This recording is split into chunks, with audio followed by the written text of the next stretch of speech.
Welcome to The Impossible, where we empower others to face the impossible, inspire them to be impossible, and motivate them to do the impossible.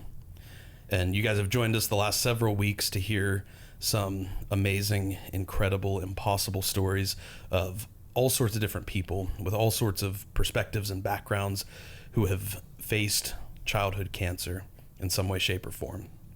You've heard stories of mothers who have helped their kids transition to adulthood. You've heard stories of parents who have lost their children to childhood cancer.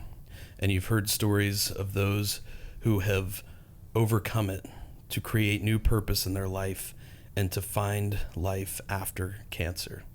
And today is another incredible, impossible story of two parents who have faced childhood cancer together.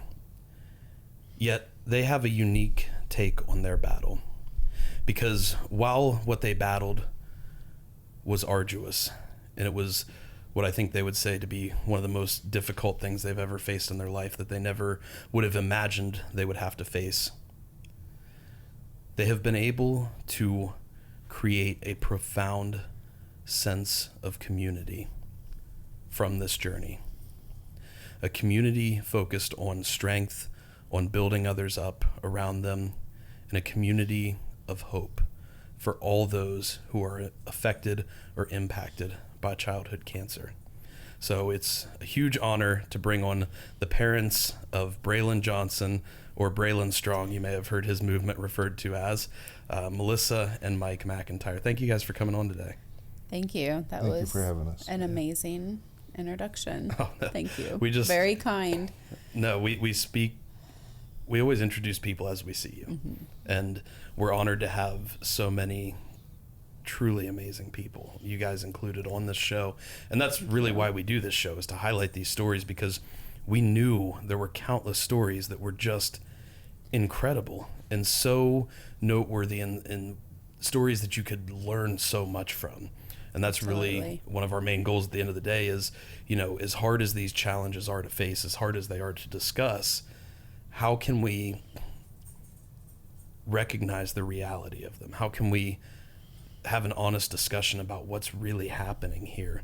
And more importantly than that, how can we showcase the lessons that you guys have learned from this battle? Absolutely. Because there's people out there right now listening to this who are facing cancer with a child for the very first time. And just as we talked a little bit about off camera, how impactful Tracy's words were to you back then, you guys are now able to do that for others. And that's a super gratifying feeling to be able to help those that were in the position that you were in one of your darkest times. Yeah, and it's very difficult because no one is prepared for those words. And so when you hear them, your family, your friends, like your support people around you, unless they have walked that path, which listening to Tracy's, I didn't realize that Bridget and Ava was diagnosed so closely together. And I thought, wow, what a blessing Desney must have been for Tracy. So that was one of my first thoughts whenever I heard that, because when you're child, when you first hear those words, like, it's devastating, and normally no one around you understands that feeling. Even if they were faced with cancer themselves, it's different when it's your child. And I guess I can say that from a mom standpoint, because we've never been diagnosed with cancer, but we have had family and friends that were. But it was very difficult hearing a child that they're diagnosed, and then your family, your friends are trying to support you and comfort you when they have no clue. And you don't want them to understand, but they have no clue how to even do that, or what is the best way to help you. And you feel very alone. That's a really difficult circumstance to be in. Anytime like profound tragedy like this happens, you're in that position of, and I remember even feeling a little bit this way myself, just being self-diagnosed, Right. And I've not had a child have cancer, but I do have a child now, and I can say that, like, I would take a cancer diagnosis myself 10 million times over before I ever would want that for her. That was the hardest it has thing. to be, Yeah. it has to be so much infinitely harder, because when you have a child, they're everything in your life. Like, they're the best part of your life. And even even now, I like, on a daily basis, I'm not a very anxious person. Actually, I'm total opposite of that generally. But like, I will have these like wild moments where my imagination just goes off of like, oh my gosh, what if I do this and I drop her, and like, you know, it's just Or like, you're checking to oh make yeah, sure just while these she's crazy sleeping. things that Yeah. you see her sleeping and constantly feeling her Like, chest to is make sure she- she's breathing. Yeah.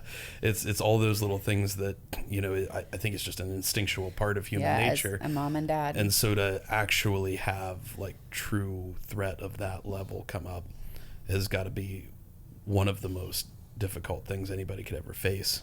Yeah. And it is difficult, like you say, because most people around you are not going to understand. And I think even to a point, some of the people who have faced that before are not going to have faced it in the same exact way that you have. And while it helps to have those perspectives, it can be kind of a lonely, isolated place to be when you feel like the experience you're going through is not only different from most of the world around you, but not even remotely understood by most of the world around you. I remember as a mom, I feel like I'll speak for my husband as well as parents, because we've talked about this, the guilt. Like, our friends would try to get us out of the house, or if like Braylon would be in bed sleeping and Mandy and Nathan, and we were sitting like outside in the hot tub or by the fire pit, and I'm like feeling like, oh gosh, I have a little bit, like, my anxiety is not insanely high finally for the first time, but then it's almost like you have this major guilt come crashing down, like, how dare I feel like for a moment that life might be normal. Or like feel like I needed that time with my husband away, or like my friends would try to get me out of the house, and they never understood, because they're like, oh, come shopping, or let's go out to eat. And I'm like, well, right now, I'm not even sure I can eat. Like, you just don't, it's your emotions are everywhere. And then when the one time I did get out of the house, like the whole time, like you have that fear, or he's not able to get out with his friends. Why am I out with mine? It's very weird emotions, because as a parent, you would take it from your child like 100 times over any second that in a second if you could, but you can't. And as a parent, like, we're there, we take care of our child. Like, if they have a boo-boo, you fix that boo-boo. If they're crying, you comfort them. There's nothing that you can do with you can't take the cancer away.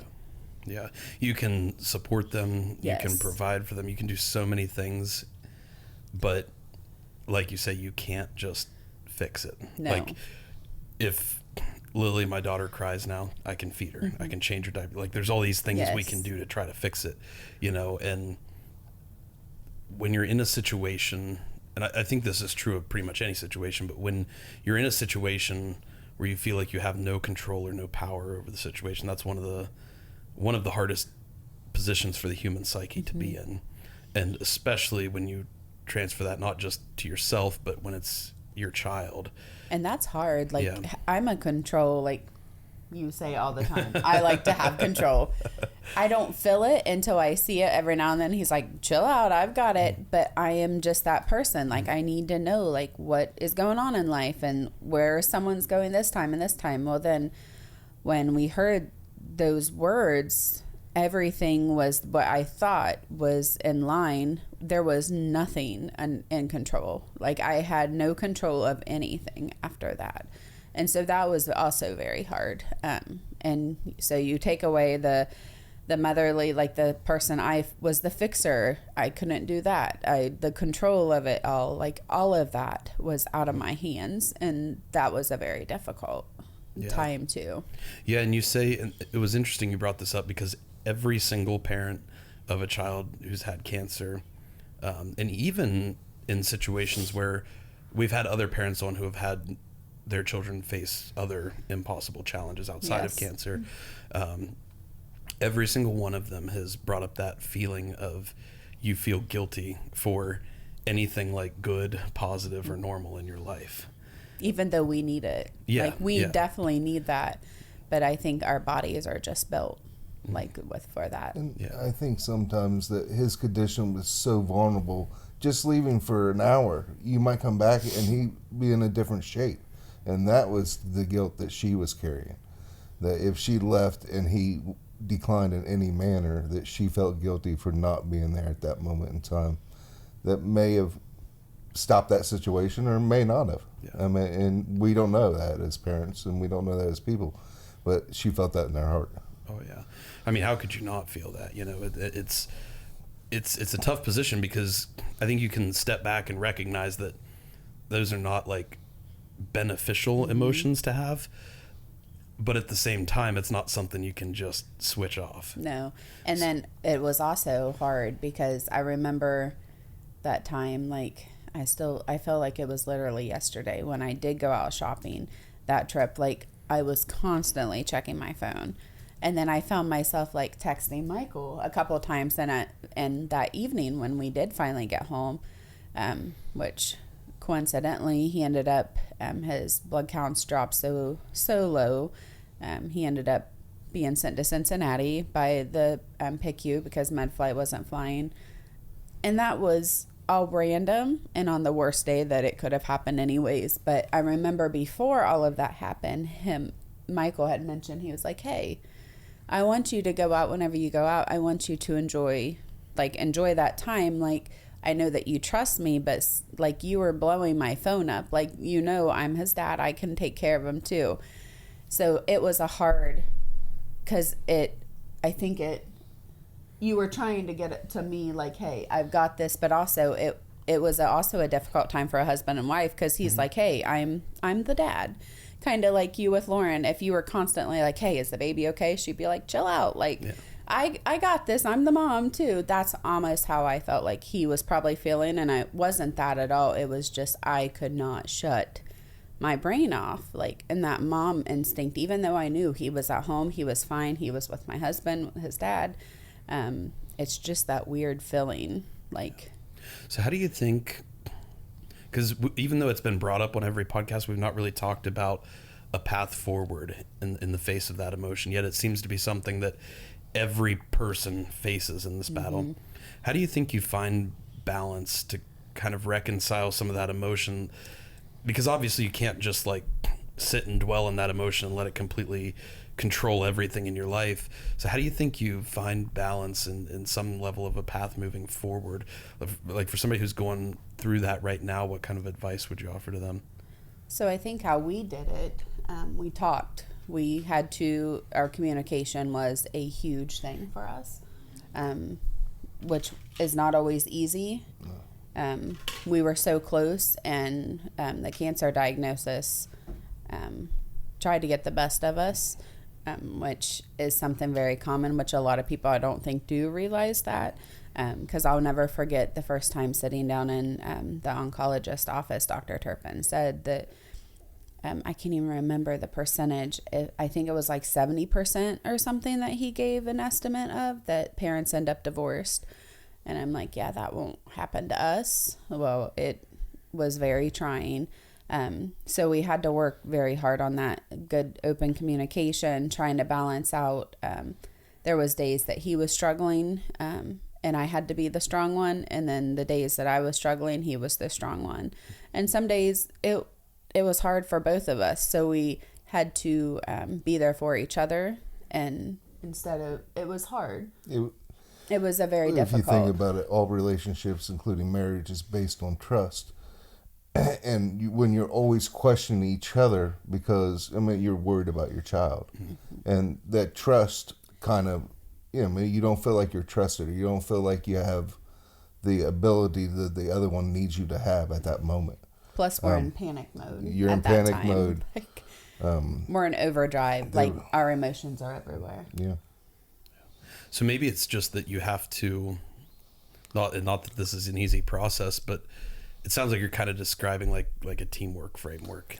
Yes. You have to give a lot of grace. Yeah. And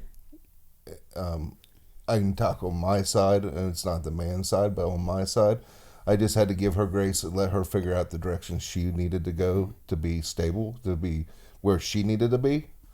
Because at that point I was just a stability point, and that's where I needed to be in our household at that point, because there was a lot of moving parts for us. Yes. We were in Cincinnati. We had a daughter at home that was 16. We had a son getting ready to graduate at 18. And so I was trying to be with them in Cincinnati, help at the house, and hold a job. It was just a lot of moving parts. It was. And as a man, I didn't feel like I was anywhere. I didn't feel like I was helping anyone. I felt like I was up there 2 days. I was at work 2 days. I was with my daughter and my son 2 days. But I was not completing anyone's needs. And as me, that was hard for me. I mean, that was probably one of the more difficult things I've dealt with through this. I mean, obviously the cancer, but emotionally. It's trying to find everyone else's needs and feel like you're actually helping. As a man, you're supposed to. You're supposed to be the provider, be the stable person. And when we were everywhere. Yeah, it really was. Yeah, when there's no stability, which often exists in a battle against cancer, I could see how it would lead to a strong lack of feeling like you have security in those areas. I'm glad you bring that up, because I believe, as far as I can remember, I think you're actually our first dad that we've brought on who had a child battle cancer. And I really like that you mentioned that perspective, because I think it's something, again, like you said, it's not going to be this way for every single man or every single father necessarily. But I do think, generally speaking, most husbands, men, fathers, we see ourselves as, we have that deep innate urge to provide security and stability and support to everyone in the family. And I think a lot of us even struggle like day to day with like, am I bringing in enough money? Am I providing everything they need? Am I, allowing for the family time that my family needs? Am I also keeping up with my own personal goals and my own personal development? There's all these things you're trying to juggle, and it can be hard enough from a normal life day-to-day standpoint to feel like you're sufficient or adequate or doing enough in those areas. And then you throw a challenge like this on top of it, and it has to become infinitely harder. And this is something else that I think has been brought up in almost every discussion we've had in this manner, and that it can be very, very hard on the relationship of the two parents. And I like what you guys lay out here, in that you really have to develop kind of a team atmosphere. And really, I think that's what a strong marriage should have as part of its foundation anyway. You guys work together and communicate, and as you say, put a lot of trust in each other to help find a common path forward. And because you both have the same goal. Absolutely. You both have the absolute same goal. And so when you realize that you have the same goal, you're on the same team, I think it allows you to game plan and strategize a little better. Obviously, in this world, you cannot predict most things that are going to happen. No, you can't. But you can at least, I think, work to develop some level of a systematic approach to when things go wrong, how do we respond? Mm-hmm. And if you have some framework of that ahead of time, then it at least gives you some general guideline to operate on when things do happen. And I think response is the biggest thing. Like you said, it is how you respond. It's your reaction, even your tone and everything, of how sometimes you just need to take that 5 or 10 seconds, like, don't speak, breathe for a moment before you say something, because a lot of times you say stuff out of just like emotions, or it comes off wrong. You may have not even meant it that way, but it depends on how it comes out, of how that person may have taken it. So teamwork was a big thing for us. We had to become a team. And our relationship, of course, was put on the back burner. But at one point, I remember even Michael saying, like, it's okay for us to have our days. I know it's hard, but it's okay for us to have our time. Like, we had to also remember, like, we were on the back burner so much. So when we were home, it was so special for us to make sure that we did have a little bit of us time, because if it wasn't for the two of us, I'm sure I could have. I know people say all the time, oh, I couldn't have done it without him. I honestly am not sure how I could have. he was my backbone. Like, he was my person. He was who I called if I needed anything. He was my person that kind of put me into check when I needed it, and I needed that desperately a lot of times. And I was the same with him sometimes. Like, you kind of reel him back in, like, okay, like, we're thinking way outside of the box. Yes, this could happen, but let's focus on, like, literally hour to hour, sometimes minute by minute, going through cancer. So I was thankful that we finally somehow collaborated together and came together as a team again, because it wasn't easy. But I could not imagine not having him. Oh, yeah. Yeah, and it's interesting now that you bring that up. The first part of this, we kind of talked about how there's nobody else in your life that understands what's going on. But really, there is. Like, your husband is going to understand more than anybody else. And I didn't even think about it till you just mentioned that. Yep. There is, assuming you're in a marriage or you're in a partnership, there is somebody else that understands almost exactly what you're going through, because it's their child too. I think we see it through different angles. Yes. But it's the same. And you may process it differently. You may express it differently. You may manage those emotions differently. But at least they understand what's going on. And I think, maybe it would be worth people being able to lean into that a little more. Yeah, and lean in and be vulnerable and be okay to say, like, hey, we were sitting in that same office, but we need to talk about it now. Because that's what a lot of times in the beginning, we would get in that car and it was almost like dead silence. We would finally turn on the radio heading home from Cincinnati. But it was also difficult because we had our child in the car. And Bray, I'll share, as once we get started, we did not keep anything from him.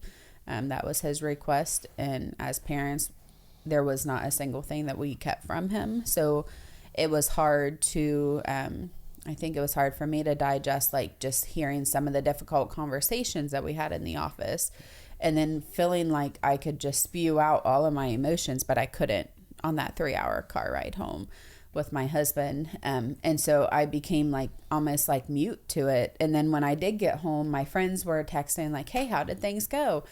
So my friends are hearing, the friends that don't even fully understand, and they're trying to help. But then my husband's sitting there, because a couple of times he's like, hey, I'm here. Like, why don't we talk about this? But we had sat in the same car for 3 hours, dead silence. Every now and then he'd be like, what do you think about this? Like, very quiet, or we would wait for Bray to doze off, to kind of talk about our feelings and how are we going to handle this? Like, what do we need to do? Because you don't want to put the full fear into Bray either. And but we did not keep anything from him, but it was hard.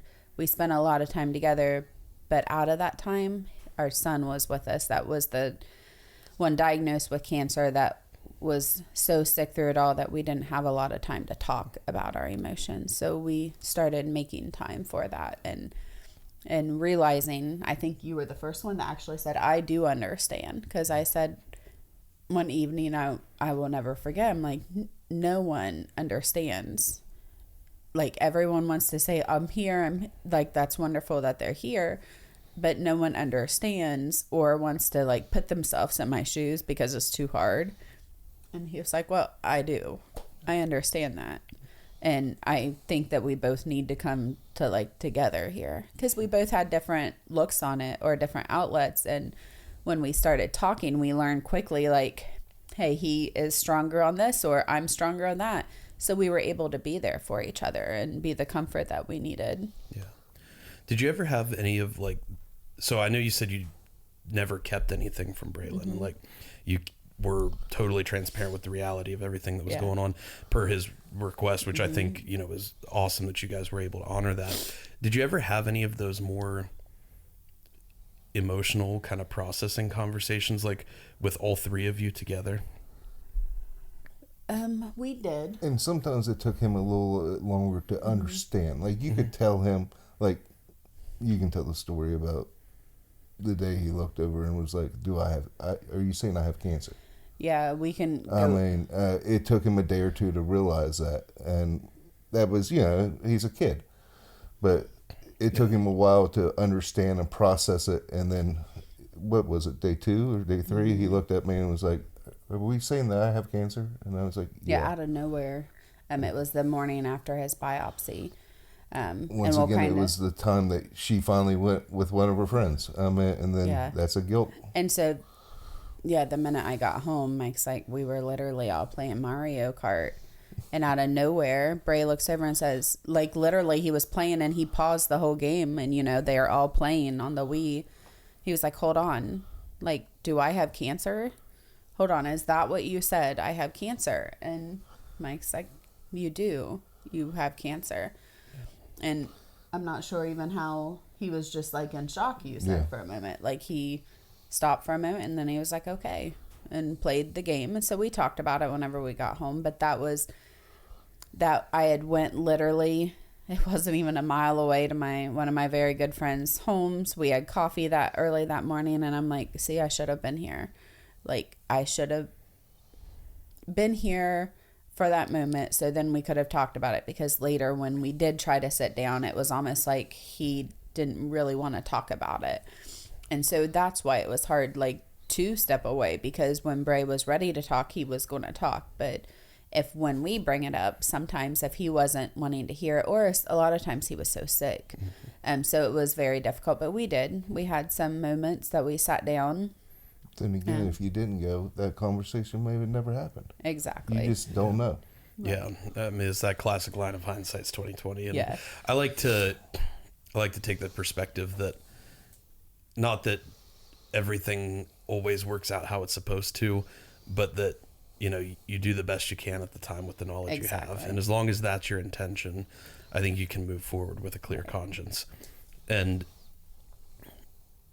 it's really interesting you bring a lot of that up, because when I'm sitting here thinking about this, I've been in Braylon's position before, so I feel like I can relate to his circumstance very well. Even if I can't understand what it's like to be a parent going through this, I do feel like I understand what it's like to be a kid his age going, because he was how old when he was diagnosed initially? He was 13. 13. Okay. Yeah, it was May 12th whenever he had the MRI, and I kind of knew that Monday before he went in for an x-ray, and I just had that gut feeling. I knew that he had cancer. I'm not even sure we needed that x-ray, because I just knew. I told Michael the night before, like, there's something not right. So he was 13, and then he turned 14 the very day after, like, when his biopsy was done. We got the results on the 17th, and we knew it was osteo. Okay. So then he turned 14. So he was almost 14. He was just the week before. Yeah, so he was like 13, 14. I was a little older. I was like 17, 18. So slight different in age, which actually, there can be very different life experiences between those two ages. But I think we talked about this with Tracy more than probably anybody else. The more we dive into this, the more we realize there is a big difference between, there's childhood cancer that's kind of this broad group of like young people going through cancer, but there can be a lot of big key differences between pediatric, like little kids, and like adolescent young adult groups. Right. And we talked about that a lot with Tracy, and what we came to is really one is not better than the other. They just have entirely different challenges, entirely different approaches. And like when she talked about her daughter Ava, who was 4 years old, she never was told she had cancer. She never knew. But it's like, she didn't need to know. She never, like, when you're that age, I don't you can't think she really would even have comprehend understood. it. Yeah, you don't even have a concept of what life or death or disease can be, so she was able to communicate and process it in her own words, which I think worked very well for them. You contrast that with somebody who's a teenager, a young adult. They are going to know what cancer is. They're not going to be able to conceptualize, I think, like fully like what life and death is, but I mean, really, who can, Right. But they will at least understand it enough to know that, like, this could kill me, like. And that's a big fear, a big confusion, a big question as a young adult sitting there. And the reason I move in this direction, bring all it up, because it really got me thinking. And you guys talk about, how you were having those conversations with him, keeping everything clear, making sure he understood everything that was going on. But I wonder if he knew, like, the emotional struggles you were having and like the uncertainty and things like that. Because I just think back to my position. I never knew that my parents had any of that. And I had wonderful parents who did everything for me throughout this process. But looking back, I think it might have been a little helpful for me to understand that like they were afraid and they were scared and like they were uncertain too, because that's exactly how I was feeling. And I think I felt like there was a big part of me that always felt a little like confused and lost and alone, because I didn't know that anybody else felt that same way. You know, it's kind of like you talk about how you may not always recognize that your partner feels that exact same way. Right. And, you know, I think maybe we could take that one step further in recognizing that maybe your child even feels a little bit that way too. I mean, I'm sure you, as the parent, you're thinking like, oh, I've got to be as calm and as confident and as controlled as possible so that if they think that I'm all right, then they'll think it's all right as well. We tried to stay, I think we did very well at keeping our emotions in check. But I do remember at one point, after his big surgery, Michael, I was still working, mind you, as much as I could, because otherwise we were going to lose everything. So Michael was going back to work. He's a respiratory therapist. He couldn't work from home. I had the opportunity. I was very grateful that the office made things work, and I took the laptop to the hospital. And so I was the main one going to treatment after Braylyn's big surgery and everything. But so I found myself being more vulnerable then, because I would call Mike on the phone and I would just, gosh, I wanted him there so bad, even though I knew that he needed to be at home. Like we had 2 kids at home. We had a job. Like it was in the middle of COVID. He was on the COVID unit at that time. So it wasn't just us. And I had to remind myself, like, step back. And so many times, like, I was like honest and said, gosh, I wish you could be here. Like, are you sure you can't be here? Like, are you sure someone else can't work for you tomorrow? And and I tried not to do that because I knew how hard that would be on him.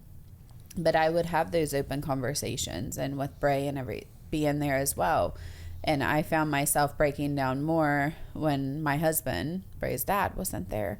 And so I felt guilty for a while about that. But then I in my head, I was thinking, okay, if I'm hiding all of my emotions, trying to be the strong mom that Bray sees, and he sees dad being strong, like, he's going to feel like he needs to be, like, it's okay to not be okay.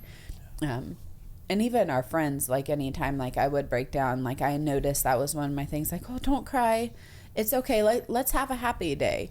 Like, no, sometimes we need to get those emotions out, and I need you to listen and hear me. Like, even though you don't understand, I just need to get it out of what I'm feeling. And so I wanted Bray to feel the same way. Like, I didn't want him to feel like he had to be strong the whole time and act like, put on that front, like, oh, everything's rainbows and butterflies, because it was far from that. It was okay for him to have hard days. It was okay for him to be mad, sad, angry, but we couldn't stay there, is what we always told Bray.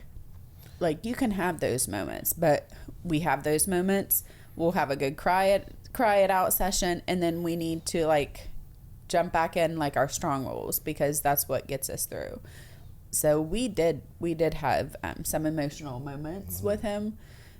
He had seen me cry more than I wanted him to at times, but he was so brave and strong through it too. So I did have that guilt as well, because I didn't want him to feel like he had to be the brave one and strong one while I'm falling apart. But yeah, we all had it. I allowed him to have those emotions and break down. I wanted him to, because I didn't want him to hide his emotions and not know what is going through my child's head. Because, like you said, you better understand more than I ever could with how Bray felt, because you experienced that. I experienced the cancer as a mom. My child diagnosed with cancer, where Bray had the cancer. I don't know. I've never had that experience. So I wanted to I wanted him to talk as much as he could. Like, tell me if you're feeling down. Tell me what your thoughts are. And I'm not going to say, hey, you can't feel like that. I allowed him to have those emotions, and we talked through it and figured out, okay, how can we fix this? So we were very, very open. That's good. And you said that perfectly. I'm so glad you said that exactly how you said everything, because you want to be strong for your child. And in a way, you want to show them how to be strong. But strength is not living life with the absence of emotion. Strength is living life with a full spectrum of emotion, being able to feel and then manage, or then process and manage that emotion. Because that's the only way you're ever going to deal with it and be able to release it. And I think that's where I really struggled the most with my whole journey, was actually after the cancer was done. Because the way I learned and taught myself to be strong, and this isn't anybody's fault, but the way that I learned and taught myself to do that was to make it always seem like everything was totally fine. You put like a mask on. Yeah, and I got really good at it, like really good at it, you know. But it was not ever beneficial to me, because it worked while I was battling cancer, while all that was going on, but it stopped working the second everything was over, and I've got to go back into normal life, and I've got all of this pent up emotion inside of me.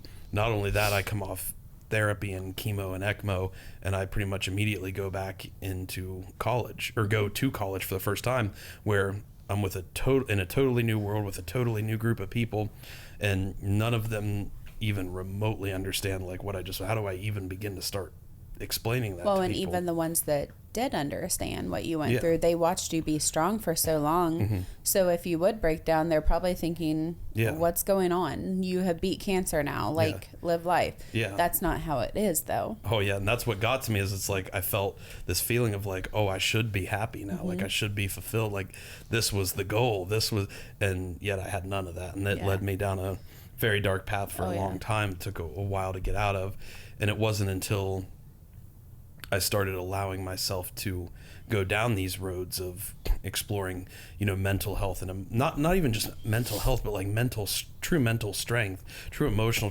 strength, true spiritual strength. And that's a big thing we try to highlight on the show a lot, that I think we don't recognize in so many areas of society. We all talk about becoming physically stronger, physically more in shape. Like we all know we can train our bodies and improve our bodies. Why don't we apply that same construct to the mind and the emotion and the spirit? Because it's all there. You can train your mind. You can train your emotional well-being. You can train your spiritual state.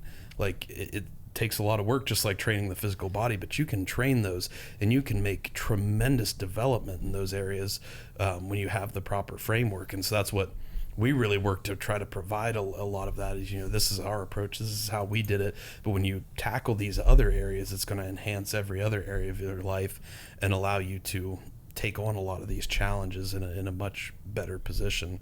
But that's why I'm so glad that you said you were able to have those, because I think having those conversations with him and just like letting him know, like you said, it's okay to not be okay. Exactly. Like, and in fact, it's a little concerning, I think, if a kid would go through this seeming totally okay, kind of like I tried to do. I think to me that brings up a bigger red flag, because I felt like, and again, this was nobody's fault, but I felt like I could never cry. I could never break down. I could never feel like I was feeling. And it got to a point where I was even kind of like lying to myself at one point, So I think to give him that reinforcement and that reassurance that like it's okay to feel how you're feeling. And in fact, you probably should feel how you're feeling. Like, absolutely, this is a tragic thing. It's, it's you should feel the way that you're feeling. Yeah, and you kind of get in a cycle once we start sharing, like from the get-go on, of where Bray is now. I'll share a little more, but we learned, even though we were so open, we recently learned this year that Bray was in a very hard spot that we did not realize for quite some time, because he kept putting on that front. And I think to him, the world seen like we shared his story, which we've always asked. Like, I actually read it out loud, usually all of us together. I'm like, does that sound okay? Do you want anything changed? And he allows us to share his story because we know that it will help others. And he says if it's able to help someone, absolutely. But I think by sharing his story, there's so many strangers when he's out and about. They're like, Braylyn, you're so strong and you're such an inspiration. I think over the years, Bray thought he had to be strong. And so even though we were constantly asking, like, hey, are you good? Are you having pain or anything? Like, he put on that mask that he felt like he needed to have because he had beat cancer. And I think that he, coming from a mom, he has not said this, but I honestly feel like he thought he didn't have the right to be upset, or he didn't have the right to complain that, yeah, his leg's killing him, that life is difficult, because he was no longer battling cancer, but there's so many others that still were. So who is he to complain? Yeah. So this year we kind of learned that whenever he had the multiple fractures keep on like over and over happening, and that final one, sitting there in the car in the ER, my husband was at the campground. We had just got there to camp. He could not wait. This was his first camping trip of the year. He could not wait, and when he showed up at Forked Run, his leg was just huge, and we had been struggling with this leg swelling, and I could see it underneath of the camper. I'm laying there in a hammock, and we could not wait for such a good weekend. My sister and her family, my brother-in-law, my nieces and nephews were all there, and I could see his leg underneath of the camper from where I was laying, and I knew, like, he immediately picked up on that's the whole communication, and I can pick up on his vibe. I had my back to it. Yeah, and he immediately, without even looking, he was like, what is wrong? Because my whole everything, I knew it. Like, something major was wrong, and he walked around that camper, and he was like, I'm pretty sure my leg snapped. And here he's still walking. He had just drove there. He had just left baseball practice where he was working out with them. And so immediately he asked to go to I need to get an x-ray, which is not like Bray at all. So we got ourselves in the car, and I'm calling the doctors that I work for. Thankfully, I work in ortho, and I have an amazing team of physicians that are dear friends of ours that have helped with the x-ray portion, because our hospital's 3 hours away. And so after getting that x-ray, we didn't even have the read of it yet, but where I worked there, I glanced at it and I snapped a picture. And I remember getting in the car, and my exact words was, you probably used some foul words, but I just remember thinking, oh my God, like, this cannot be happening again. And he was like, what? Let me see it. And then in my head, I was like, what did I just say? I'm like, it looks like it's fractured. And it had fractured clear through. And it was a perfect, like, clear through the donor bone, his allograft, everything, his fib graft. It was snapped completely through. Like, nothing was, and it's his femur. And I just was in shock. And so when he looked at it, he was just like, these emotions poured out. And he was angry. He was screaming that this is awful. Like, he hates living like this. Like, he has felt he's never going to have a good life. Like, he just went on. And I, as a mom, I'm like, stop saying that. Like, why are you saying that? And then he was like, will you just shut up and let me talk? Like, this is how I feel. Let me feel like this. And I thought, oh my God, he's right. Like, who am I to tell him to stop saying this? Because he was saying what a burden he was. He felt like he had been a burden to his dad and I for quite some time, and to our family. It was just never ending for him. And that is why he would never move on in life and have a family of his own. And he was like, you ask all the time, like, why don't I date someone, or why don't I go to a dance with someone? He was like, why would I do that? Like, I would never put that burden on someone else. And I know that this is my life, and I'm willing to be with, it will just be me for the rest of my life, because I would never want to do this to someone.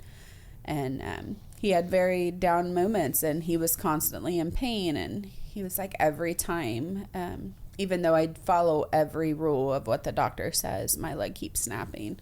Like, it's never ending, and I'm done with chemo, and I should be happy with that, but I'm not.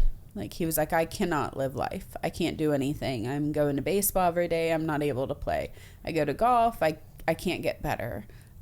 So it was a lot of emotions, and the biggest thing was that he felt like he was a burden to us. And so as a mom, I immediately wanted to reel him back in like we do to each other.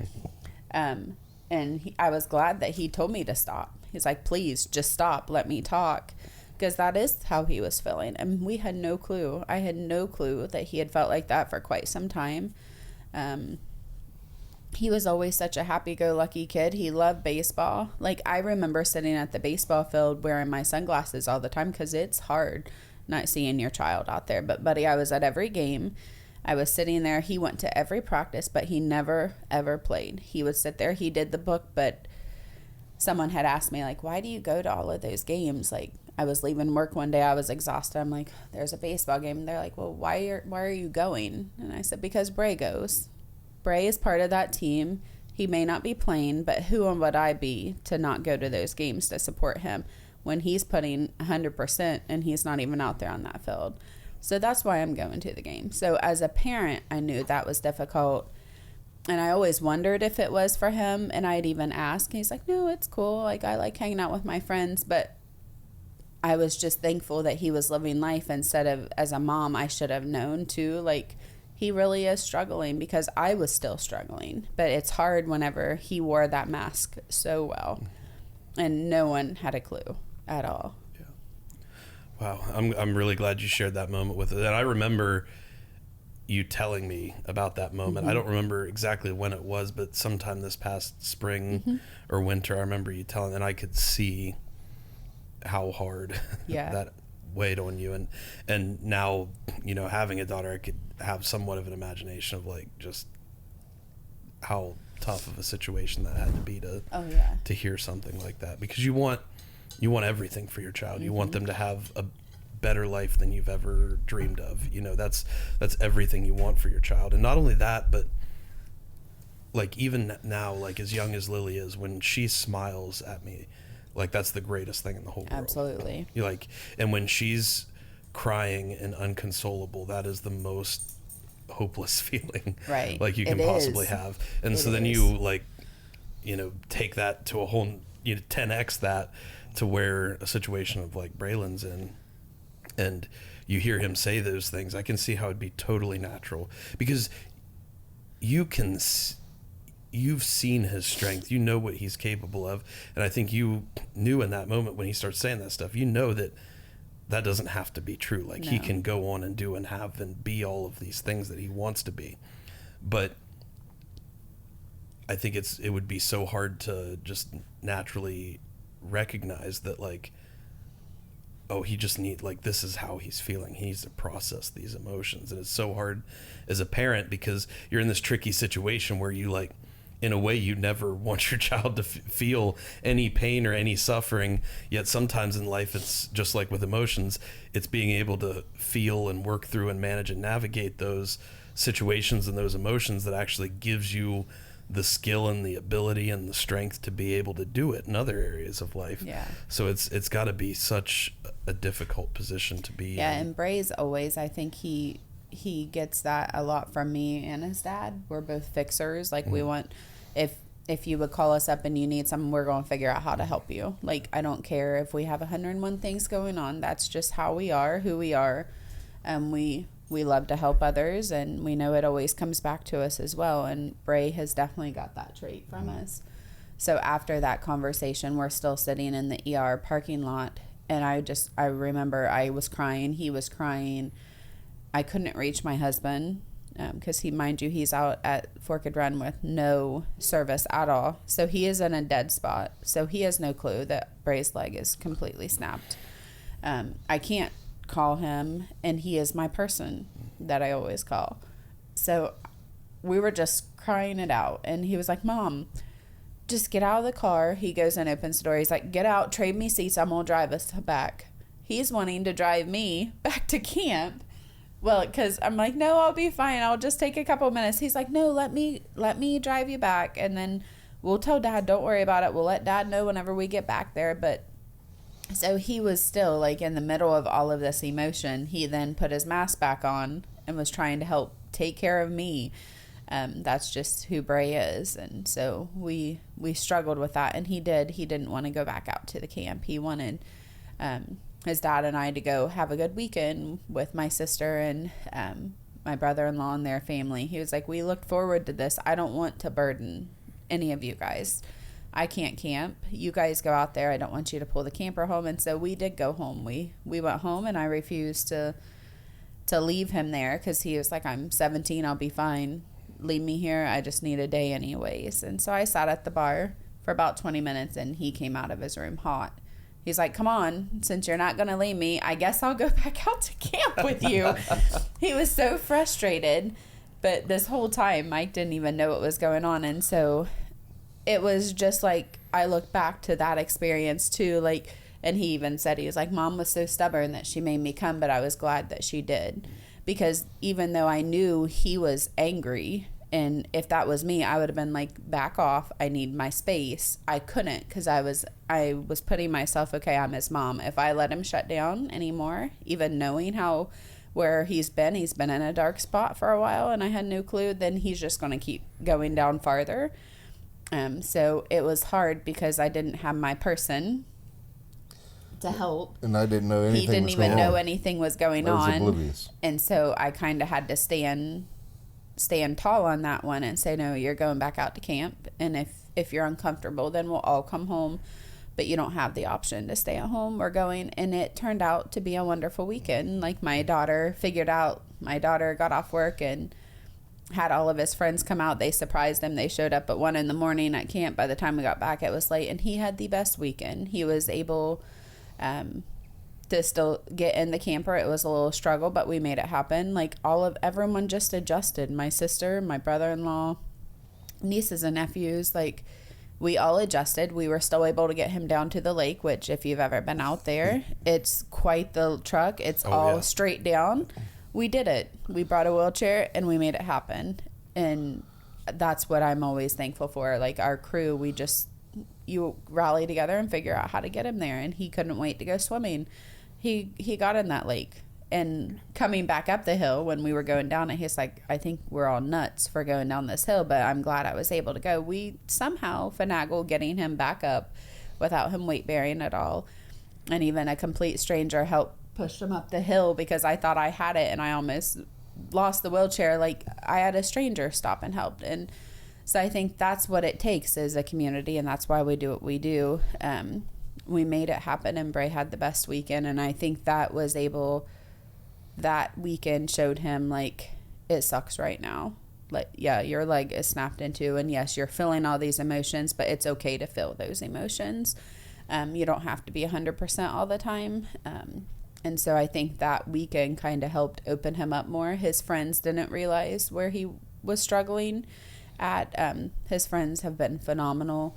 They were very attentive to him and helped him. They didn't make him feel like, oh, it's a job, like, to take care of you. They would get up without him even asking, like, hey, what do you want to eat or drink? Like, let me grab you something. So that weekend was really good for all of us. So I'm glad that I kept pushing, which was, again, it was hard to push him, knowing, like, I don't know how much pain he's in. I know he's emotionally almost at rock bottom, but am I doing more harm by pushing him and forcing him to go? Or is it more harm allowing him to just sit here in his room where he's going to get deeper? So it's a hard struggle trying to weigh out, like, you never know, though. Yeah. Like, what's the right thing and what's the wrong thing? Yeah, that's an impossible battle in and of itself. And I really think the key, and what it sounds like you did, and what Tracy leaned very heavily on, is sometimes we just have to put more faith and trust into our own instincts, because you guys will know your child better than anybody else. Sometimes you in some ways know your child better than you know yourself, because so much of them is reflected, or so much of you is reflected in them. And,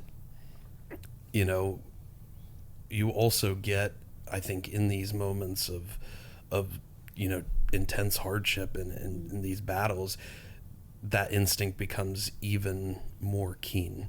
I've always said that about myself, having gone through cancer. Like, I have just ever since then had this insane, innate, like, dead-on ability to know what's going on in my own body. And I have such a visceral, close connection with what's going on in my body when something feels slightly off, and what may be causing it. You pay very close attention. Yeah, and I think you guys develop the same things towards your child, you know? And so there's a lot of hardships that can come from that, but there's also a lot of good that can come from that. And I think one of those things is you develop a very strong instinct for what is the best thing for my child right now. And you're not always going to hit it dead on, you know, like you say, hindsight is 50-50, and you're going to have some of that emotional struggle of like, am I doing the best thing? But at the end of the day, something within you was calling you to stay there at that bar and wait for him. And it sounds like that turned out to be the best thing for him that weekend. Right. And what I really love about the full circle of that story is it highlights what I've always seen to be one of just the very key features of your guys' journey and your story, is this profound sense you have to create such a strong level of community, not just around yourselves and around Braylon, but just around this whole journey. And I think that perfectly emphasizes it, because whenever I see Braylon travel, like when he comes out to the amputee center, when he came out for the first time, when you guys came out to Amputee Fun Fest, like he's always got this circle of friends around him. And it's not like, it's so cool for me to see, because it's not just like friends who are there, you know, because they feel like they've got to be there, because they, you know, feel sorry for him or anything like that. Like, these are kids who like really want to be there with him, and they want to learn. Yeah, like they want to understand it. They want to understand what's going on, and even to a point they want to push him a little bit. And I think that's really cool to see, because as the kid in that standpoint, like, you need to be pushed a little bit sometimes. It's funny, you know, because Bray they joke back and forth so much, and he says often, he's like, come on, you guys, like, I've lost a leg. And they're like, come on, like, you didn't lose the whole leg, you lost half of one. And so I am like cracking up from the other room. Like they just hassle each other back and forth all the time. And they do push him a lot. And he wants pushed. He doesn't want someone waiting on him hand and foot. And he will say that he's like, I'm an independent man, Mom. Like, he'll joke how the independent woman thing is like, I'm an independent man, I don't need your help. Like, and he'll laugh and like, okay, I was just making sure. He's like, I got it. And so he's very he likes being pushed, and he has a phenomenal group of friends, and we are so thankful for them.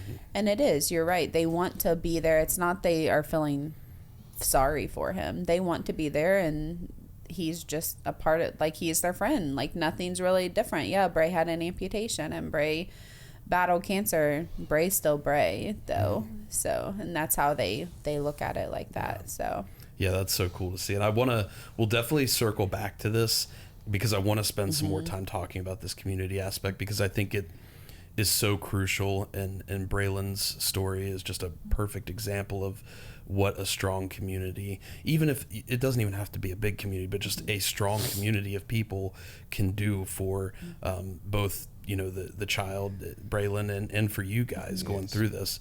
But I did want to go back and actually talk a little bit about the arc of Braylon's journey, because I'm sure a lot of people listening to this have kept step by step, every step along the way. They know exactly how everything's happened. They know the full timeline.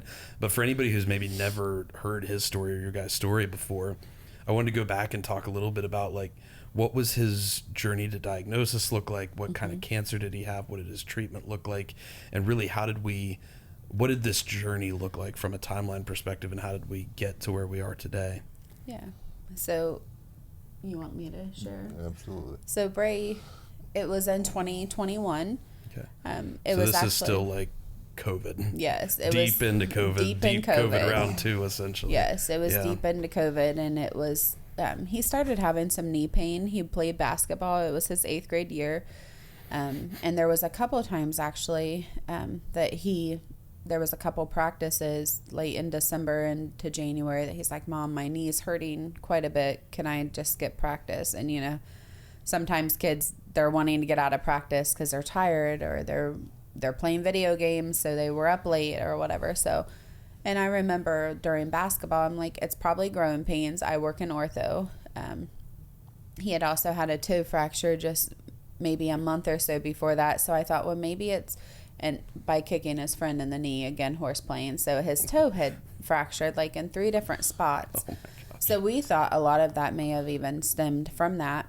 So I kind of blew it off like it was nothing. It was growing pains. Our oldest son had the same thing. He finished basketball season, did just fine. But I did notice Bray also was diagnosed with migraines at a very young age 3. He really struggled during that whole winter with migraines. He was very sick. They were more intense than normal. But nothing that was like a red flag other than something in my mom gut was telling me something was wrong. And I had shared that with my husband, and I told him, I said, there's just something really weird. Like, something is going on with our kids.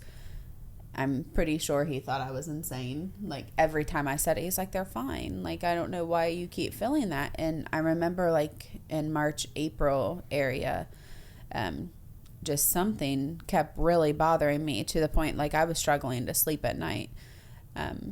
And I had told him again, I'm like, something is going on with our kids. I don't know what it is. At first, I thought maybe it was just Nathan was graduating that year and he was struggling. It was COVID. He was struggling a little bit with high school, just because they weren't going in school in person. They were doing their homework all on their own. And you know how difficult that can be working remote. If you are not held accountable, you can let that stuff pile up, and that's exactly what he did. So he went from almost the top of his class to we were struggling to get him, like, through. And so we kind of kept chopping it up that it was a lot of that stress of Nathan's getting caught up, and because of where he kind of slacked off. And I'm like, no, there is something not right. I don't know what it is, but there is something wrong with one of our kids. So May rolls around, and he was playing baseball. Bray loves baseball. It's his favorite sport. And so baseball season started. He was doing well. He actually pitched. He was one of their slow pitchers. They would call him the secret weapon, and he just loved that. He had never pitched ever, but he loved when Maddie believed in him and wanted to put him out there on that out there to pitch. Like, he just absolutely loved being on the mound. And he was a much slower pitcher, whereas best friend Brady was the fast pitcher. And so he loved trading spots with him. And so he would come home every game and on the way home of how he loved pitching. And there was one game that no one could hit off of him because they were used to Brady's faster pitch. And then they put Bray in, and it's much slower. And so he was living life in baseball. He was having a good season and really enjoying it, not really complaining too much. A little bit every now and then he would say, like, hey, my knee's a little sore. But it was always after ball. And so we're thinking, well, you're running. Like, it's going to hurt. We'll keep an eye on it. Mother's Day rolled around, and they had a game at the Eastern High School, actually. Are you going to go down? And so it was Mother's Day. It was Mother's Day that Sunday, and so I was in the kitchen making some bacon. I remember, in Bray's room is right on the other side of the wall, and I kept hearing him yell for me. And I was like, I'm cooking you guys some food. Like, what are you needing? Like, we need to get to the baseball game soon. They were having tournaments, and he was like, I can't walk. I can't even put weight on my leg at all. And so Michael was at work. It was just me and the kids. And so immediately my brain, like, I almost felt like I could throw up. And that's all, like, I hadn't even made it into his room yet. So I walked in. His leg doesn't look swollen, but I had felt it, and it felt like there was a little bit of a knot. And he's like, right here is where it hurts. And it was right beside of the knee. It wasn't huge. It wasn't a huge knot by any means. You almost had to be feeling for it, and I had to feel both knees to know, like, hey, that's not on the other side. So it wasn't as obvious until after I kept feeling it. And then to me, I was like, how did I miss that? You know how you get in your head. So he was finally able to put some weight on that leg. And I had texted the coach actually that morning and said, I don't think he's going to be able to pitch. I don't even know if he can play, but I'm giving him some ibuprofen. He's determined to come play, so he'll be there. So I dropped him off at the field, and I came back because they were practicing for a couple of hours beforehand. So I come back and get ready, and I had called my husband and told him, like, Bray woke up this morning and couldn't even put weight on his leg, but he worked it through it, and now he's walking just fine. He's like, if you think he needs to be seen, I'm never going to question that, I think was your exact words. He said, never would I say let's wait and be wrong. I don't want that on my shoulders. And I feel like if you are questioning something, then I think it's no harm. Let's get an x-ray. So we went to the game, and every ball that came, Bray was out in the outfield. They didn't have him on the mound that day, but every ball that went to the outfield, Bray was always good. He would catch the fly balls with not a problem at all. Every ball he missed, he could not get to it. And so every time a ball came, every new ball that dropped on the ground, like my heart was just sinking a little more and more. And it was Mother's Day that day. And so I had talked to my good friend Allison that you have met since. Allison's a cancer survivor as well. She's a physical therapist as well too. And so she had already knew. I called her to tell her about Bray's leg. And so she checked it out. She's like, there is a knot, I noticed. I think we definitely need an x-ray. And so Allison had brought roses for all of the boys that game to give to their moms. And I remember Bray walking up, giving me that rose after the baseball game they won. And we were getting pictures, and we were going to visit my mom afterwards. And so I remember carrying that rose, and I put it in my dashboard. And for some reason, I thought that's going to stay there for a while. And it was in the dashboard of my van. And he gets up front, and I told him, like, he wasn't thrilled by any means that I'm telling him, hey, shut your phone down. We need to talk. Because I wanted to hear more. I wanted to know, like, where is your pain? What's going on? Like, share some more of what's going on, because something in my gut is telling me my kid's very sick, and I'm trying to figure out what it is.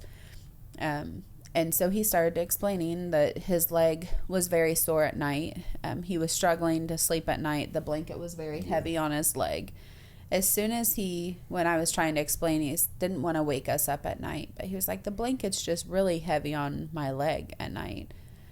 I was like, the blanket? And he said, yeah, it's extremely heavy, so I have to uncover my leg. And when I uncover it, then I finally can fall asleep. It was almost like a red flag. Like, it was a gut punch, and I knew my kid had cancer. Did I ever know that bone cancer was more inflamed at night? No. So I don't even know how I knew, but in my head I knew that at that point that he had something serious, and I was almost certain that it was cancer. We went to my mom's that evening, and I even have a picture where he was like, he tried to put the skates on to skate around the house, because my parents had a bunch of skates and all the grandkids would skate around. But he had that one skate on, and he was like, I may have to walk around like this with it up on the till of the skate, because he couldn't walk again. Like, the pain was starting to bother him, and it was later in the evening. So I remember looking back at that picture thinking we had no clue. Like, everything was about to completely change. The next morning, Michael was coming in. I went to work, and I work in the ortho office, and so he was getting up that morning to bring Bray in. When I got another surprise call from Michael, it was maybe an hour after we had opened, and he said, hey, I don't want you to stress, but I'm having Mandy drive us in, and Mandy's going to take me to the ER because my heart, something's wrong. He was like, I think I'm having a heart attack. But so Mandy is going to drive us in, and I will have her bring Bray over. I was having the classic jaw pain down the arm. In the left arm. I knew without a shadow of a doubt what was getting ready to happen. Yeah. So then he just hangs up the phone, and I'm like, I need more detail. Like, what in the world is going on? Yeah, that's not a good message. Well, I just want to get where we need to go. Oh, for sure, yeah. So he's not answering the phone. I am like, what in the world is going on? So in walks Mandy. Mind you, Mandy had her license for maybe 3 months.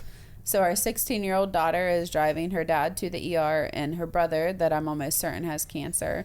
Now I find out, like, I think my husband may be having a heart attack, and it takes a lot to get him to go to the hospital. So, something's going on. So when they came to the office, one of my good coworkers, my good friends, stayed with them while I could go to the ER.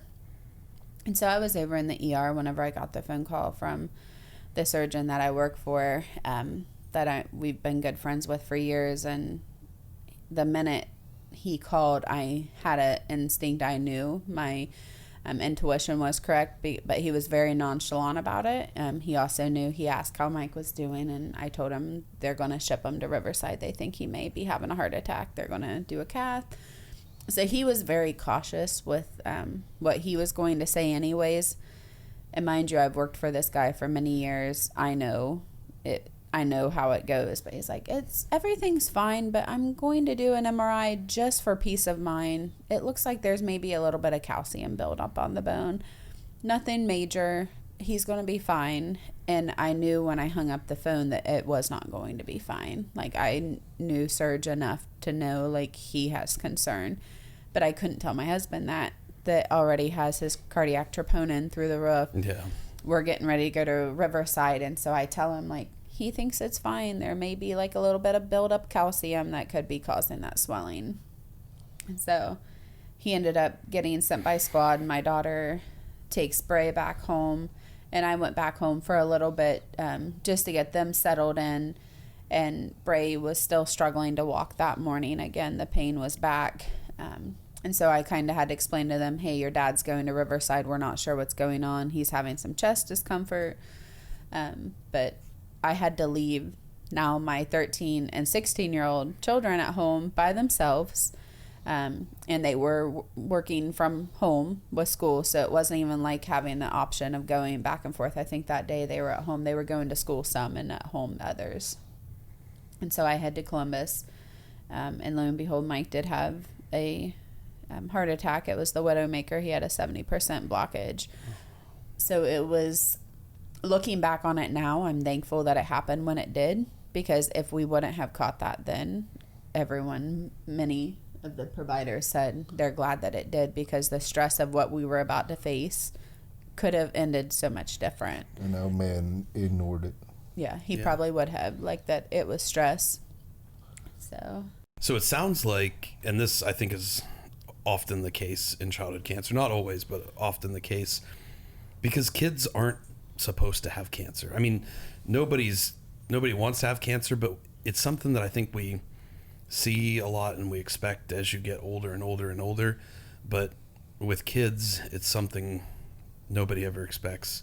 No kid should ever have to face, yet it always seems like it's becoming more and more common. And I know you and I have had this discussion. I've had this discussion with Desney and so many other people, but it's always hard to tell, like, are we just seeing it more the more we get involved with it because we're in that space more and more and more, or is it actually seeming like it's more? To me, I have this feeling that it is the latter, unfortunately, but it does sound like he had quite a long journey toward his diagnosis, from the very initial time that he started having concerns or issues or pains to when he was actually diagnosed. Right. And so what did that final diagnosis end up being? So we get home from the hospital. My husband had the stent placed, and the very next day, Wednesday, he has another baseball game, but he has the MRI scheduled. So this is the follow-up MRI. He had the MRI, and we went on to the baseball game. And again, he tried to pitch. He couldn't. His leg hurt. He couldn't catch the ball. So it was just a long waiting game, and we got the call that evening from the provider that I worked with, Sergio. And I can't imagine that phone call being that person, because mind you, he's known our family for years. And then I'm also his employee now too. I now work in his office. So he had called, and it was a gut-wrenching call. I don't remember much about that call. He was trying to be as careful as he could because he wasn't the oncologist. And I just remember him saying, there's a chance, not 100%, but there's a chance that it is cancer. That is all I remember of that phone call. I just remember screaming until nothing would come out. I went out in the yard and Michael finished the phone conversation with Sergio. Mind you, Bray was not home. He had rode home with some friends that evening. Thankfully, because one of my good friends, Angie, she knew I had told her what my fears were.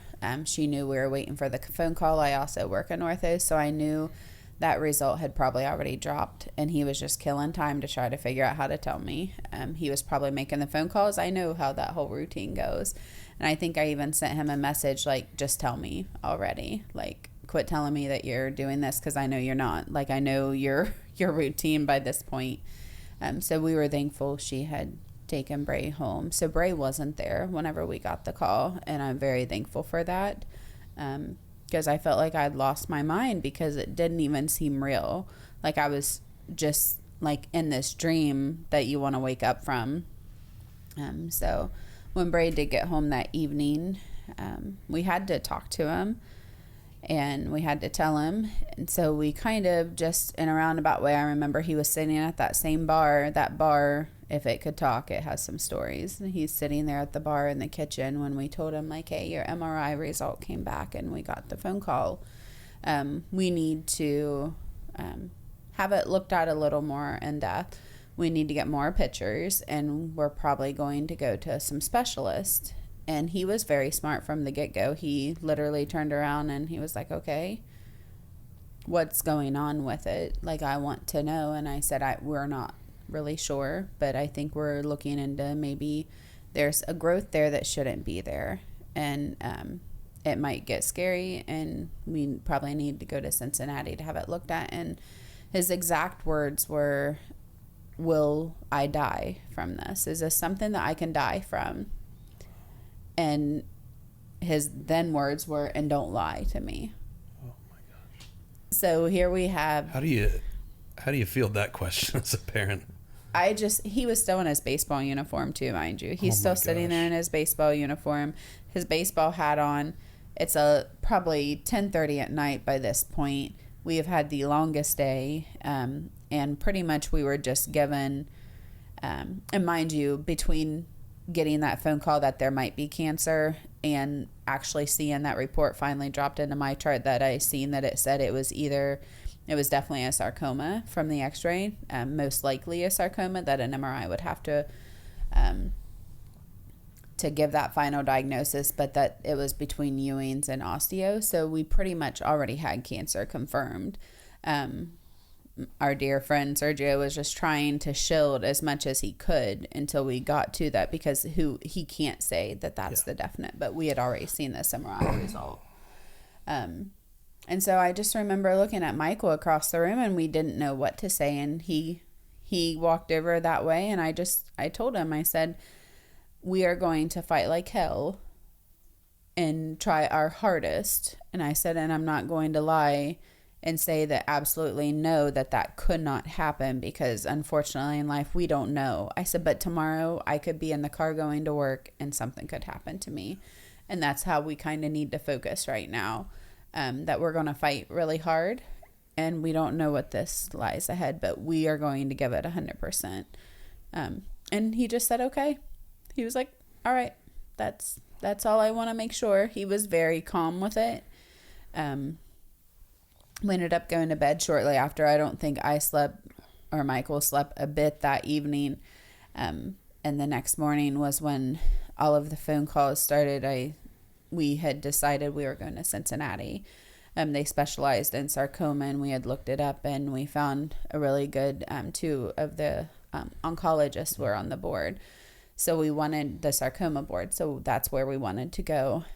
And the ball just started rolling very quickly from then. So Monday was the x-ray. Wednesday was his MRI.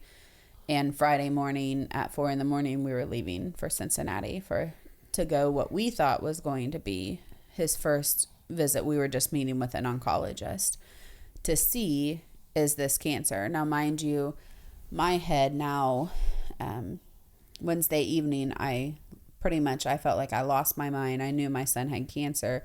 But then Thursday, I'm in my head like, oh, maybe this isn't cancer. Maybe this is just a growth. Like, I'm trying to talk myself out of this, that this is really what's happening. And so Friday morning on the way to Cincinnati, we got the phone call from the office. We were maybe 20 minutes away, that they had already looked at the MRI and they were taking him straight in for a biopsy. And so we were not prepared for that. We were told like, hey, keep him MPO, but the chance of that happening that day is not going to probably happen, but just in case. So luckily he was MPO. There was kind of some setbacks once we got there. There was an emergency with that oncologist, so we ended up getting put with another, the secondary one, which turned out to be a blessing. He's amazing. but a lot of changes then, even when we were at Cincinnati, and our emotions are everywhere. So Bray had his CT of the head, the CT of the chest, which, mind you, it did not cross my mind. And I'm thinking, what are we doing here? So when that even happened, I remember them saying we need to do the head CT. And I'm like, why are we doing the head CT? Like, it's in his leg and we're doing a chest CT. And I'm like, oh my God. Like, it hit me then that we're checking to make sure, because we pretty much already know that what it's there in the leg, but we're making sure that it's nowhere else. So I think that was the hard part for me.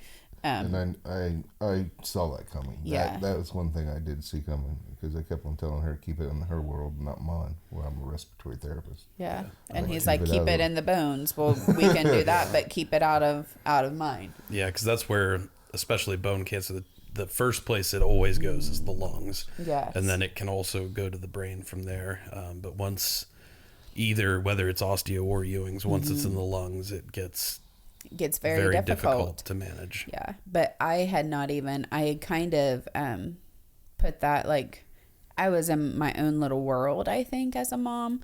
Like, I was almost then trying to talk myself out of, like, what are you thinking? Like, there's no way he has cancer.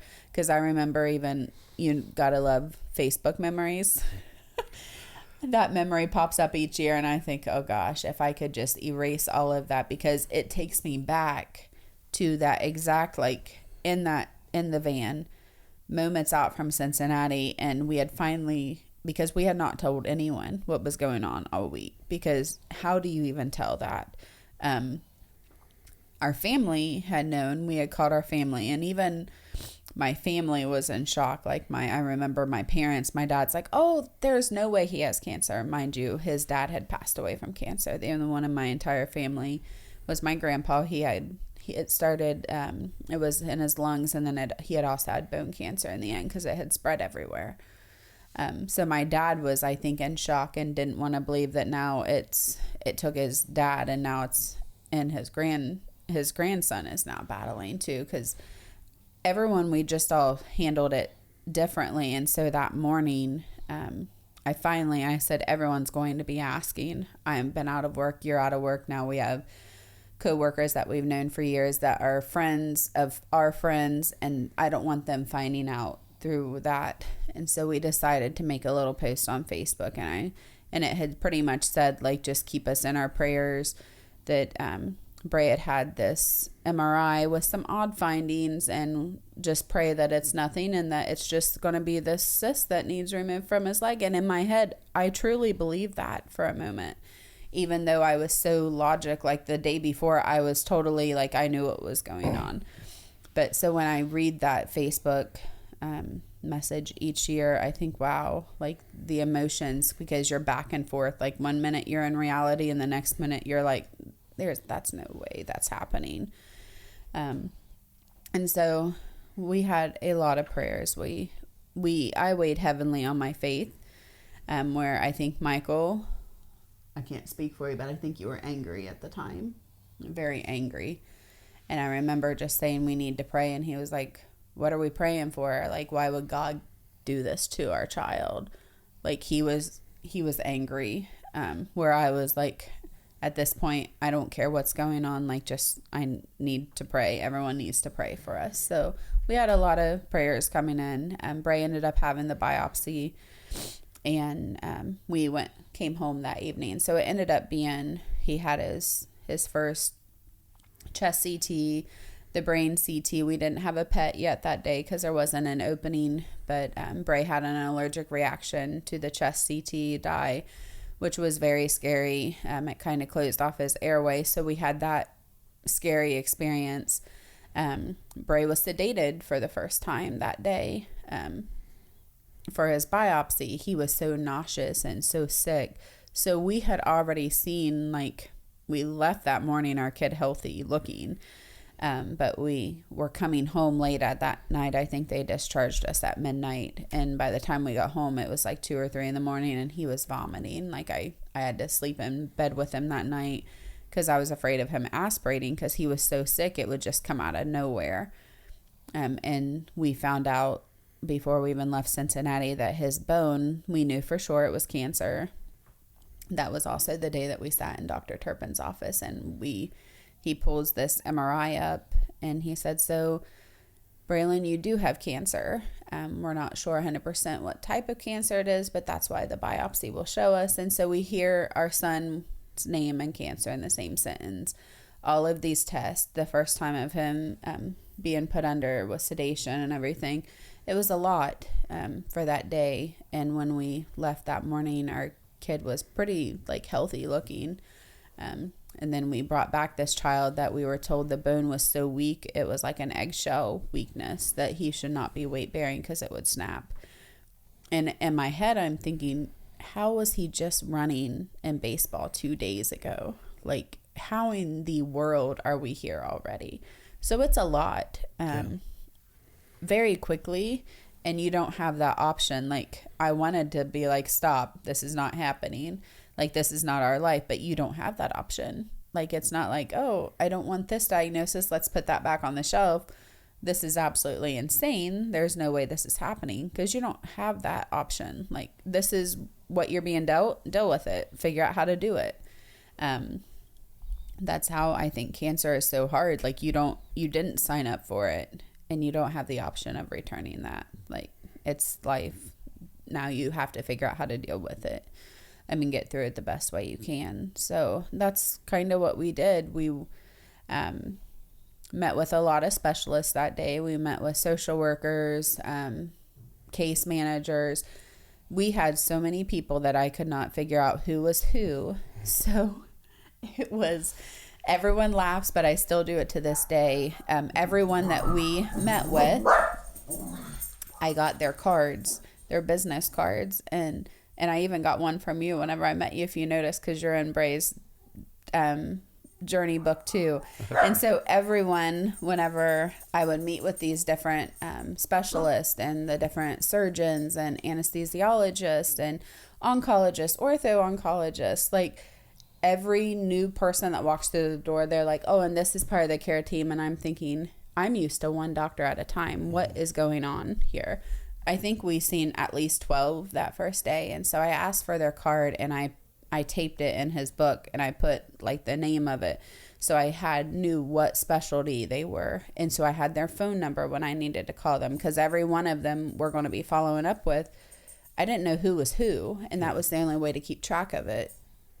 And so we kept a book and we wrote everything down, and that was how we were going to get through the journey. We were going to write down of how the medication, what medication he was given, how his body handled it, so we could keep track of what was, find out what worked and what didn't, and how much he was going to be sick after each chemo. And she did excellent with medications and knowing which ones interacted with what, and that book really did a lot for us. Yeah, we have the book, and I take it to every appointment we go to, and I actually used the book even recently this year for different medications to know his allergies and how his body handled it. So we did a lot of writing stuff down during his treatment. The very next week we ended up getting the Mediport. He had a double lumen. That was all shell shock to me whenever they came in. Also, even though it should have all been through my mind, this is what's going to happen, it's different when it's your kid. Yeah. You're just kind of shocked by the whole ordeal. So he went in, they got everything prepared, they got his body ready, gave him fluids, got lab work, kind of to get a start of where he was. And then he was scheduled for his port the following week. And we knew when we were going back, we were staying. He would have chemo the next day.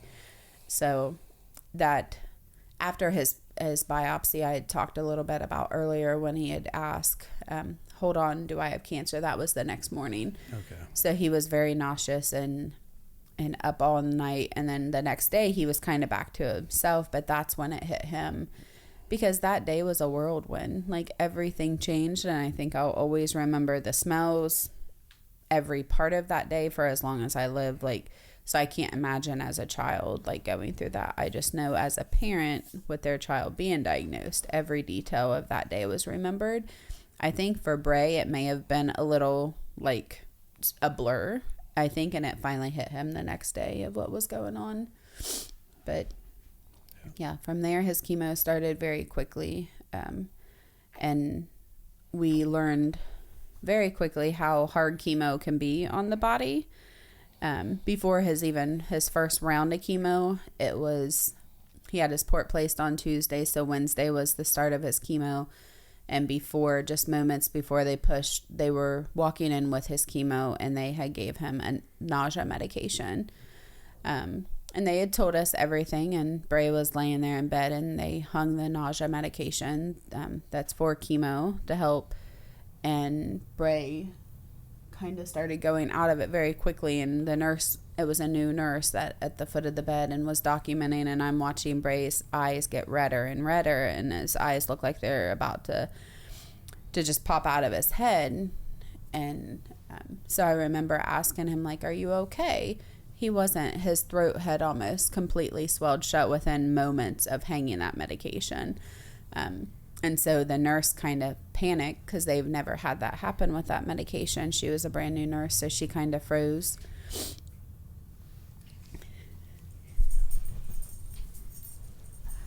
Yeah, we see that sometimes, unfortunately. Like, we have to give a lot of these medications to keep there from being problems with the chemo. But then sometimes people have reactions to those medications. Austin experienced that his very first go-around with chemo. There's one anti-nausea medication that we do see occasional reactions to, and he had that like right from the get-go. Yeah, that's how that is was. Not how you want to. I mean, nobody wants to even start chemo. That's especially how you do not want to start chemo. Yeah, it was a new fear that I didn't even think about. Also, on top of that, again, this is something else that we're learning. Like, and then I'm supposed to be okay with them hanging the chemo. And I just remember the nurses running down the hall, like us hollering for a crash cart out the door, and them running with this crash cart, and Bray can't talk, and us just trying and shaking him like, please talk. And finally he got out, what felt like it was forever. He finally got out that he can't. Can't was the only word, but it was so so light and struggling. His whole body was just beet red, then his lips were blue. Like, it was a scary situation for him too. I think it was harder for us just knowing now he is scared, and we're supposed to be hanging chemo. Like, right after all of this, they were able to figure out what was going on. They stopped the medication quickly, gave him some fluids, but it was almost like, okay, now we need to hang chemo 2 hours later. And I'm like, no, I need to talk to some doctors, because then it was a brand new fear. I was okay with the chemo. Like, this is what we have to do. We have to do it. And now I have this new fear of what other medications is my son going to be allergic to that we have no clue. So that was very hard. Even before the first round of chemo was hung, we experienced very scary. And I think they had the crash cart beside of his bed for about 24 hours that day, just to make sure, because it was one that they had never seen an allergic reaction to before. So they were quite shocked. And so they weren't sure what else to expect. So it was a new fear that, what if something happens? So again, you're in your head of the what ifs, even though you need to try to focus on, okay, this is each day, going by day. But then you have those fears as well that you're stressing and worrying about. Yeah. So what did his whole like journey, or at least on paper, what was it looking like at this point? So he had, they called it MAP, the MAP therapy. He had 6 cycles each, and it was a total of 34 rounds of chemotherapy. So he got the doxorubicin was the hardest on him. They call it the red devil. It's the hardest on everybody. It is the worst drug. It is awful, and particularly with pediatric bone cancer, they get some of the highest doses, and it just is a brutal and he's medication. Actually like maxed out on the doxorubicin too. And so on this MAP protocol, he's had the max of doxorubicin that he can ever have in his life, which is a new fear as well whenever they're telling you that, but you don't realize it going through treatment. The doxorubicin was very harsh on his body. He didn't feel too bad at first when he was getting it, but then the next day or the third, like the day 3 was really hard. And then of course it would drop his hemoglobin and it wiped everything out. He had no immune system, and it was just a battle. And I think that was something that I wasn't prepared for. They warn you about it, but you're not prepared for it. But he dropped very quickly. The first chemo was low, but the second time he had the doxo, it completely wiped everything out, and he had his first unit of blood. So it happened very quickly, and again, a lot of shock and like, okay, so this is what it's really going to be like. He had the cisplatin and then the methotrexate as well. Methotrexate wasn't as bad during the fact, but he got very nauseous with it very quickly, and then he would end up with the toxicity of the methotrexate. His body struggled clearing it. So with all of those mixed, it was so harsh on his body. He ended up through, I'm trying to think, so the doxo and then the cisplatin, when he had that, that's what would drop his counts. We were in the hospital for at least 4 to 5 days, and then we went home for 2. And it was every week. We would come home on a Sunday and we would be back there on Tuesday. So, or Saturday, I think. Yeah, we had the weekend. So then we'd be back there on Monday. And so we wrote everything down in the book to know when, even though he's exhausted, he wanted to try to still be a kid as much as he could. So we would cram what we could in those days, even though we hadn't slept. We were exhausted a lot of times. Once it got deeper into therapy or the chemotherapy, we weren't even seeing each other. So when we got home, it eventually turned into we didn't even want to leave the house. Like, people could come over and visit if his counts were safe, but we didn't even want to go anywhere. And Bray even got to that point, like he just wanted to be home so bad. So we were home about 2 days a week, and then we would have 1 week off before he started the methotrexate after 2 weeks of those cycles.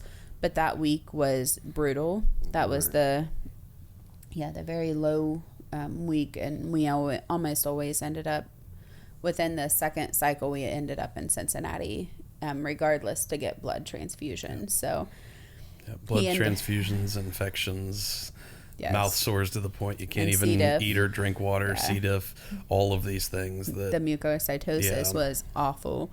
And all of these big words that I didn't even know, even though we were in the medical field, like you learn so much. And like C. diff, I never thought of my child having C. diff, and it was brutal. Like his poor body struggled with it so hard. And then once he got it, it just kept coming back several times. He battled that twice.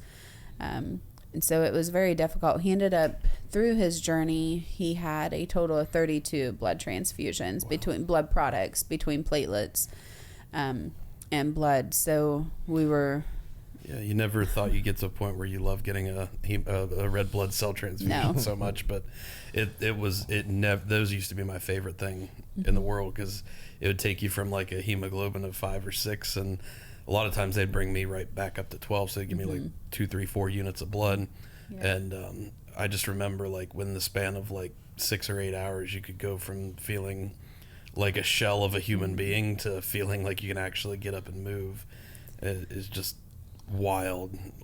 There's many times I remember Bray where he couldn't even hardly get up to go to the bathroom. Like, I was helping carry him to the bathroom because he was so sick, and then on top of it, his hemoglobin is so low. And then when they finally check it, and that was another hard thing for me, like I could see his hemoglobin dropping, and they're like, well, we can't check it, I'm like, no, like I can watch it. Like, are we waiting until he bottoms out? And which happens sometimes, and I understand their standpoint too, because they can't check it constantly because you have that fear. But I had to finally, like, they had to shut off the heart monitors many times because his heart would be, the heart rate was outrageous, or he would have PVCs, and I read cardiac monitors. I knew what I'm looking at. And so a lot of times they would shut the monitor off in the room because otherwise you cannot stop fixating on that stuff. But then I would just wait for the lab results. I could not wait for them to do it so I could see, okay, is he good or is he not?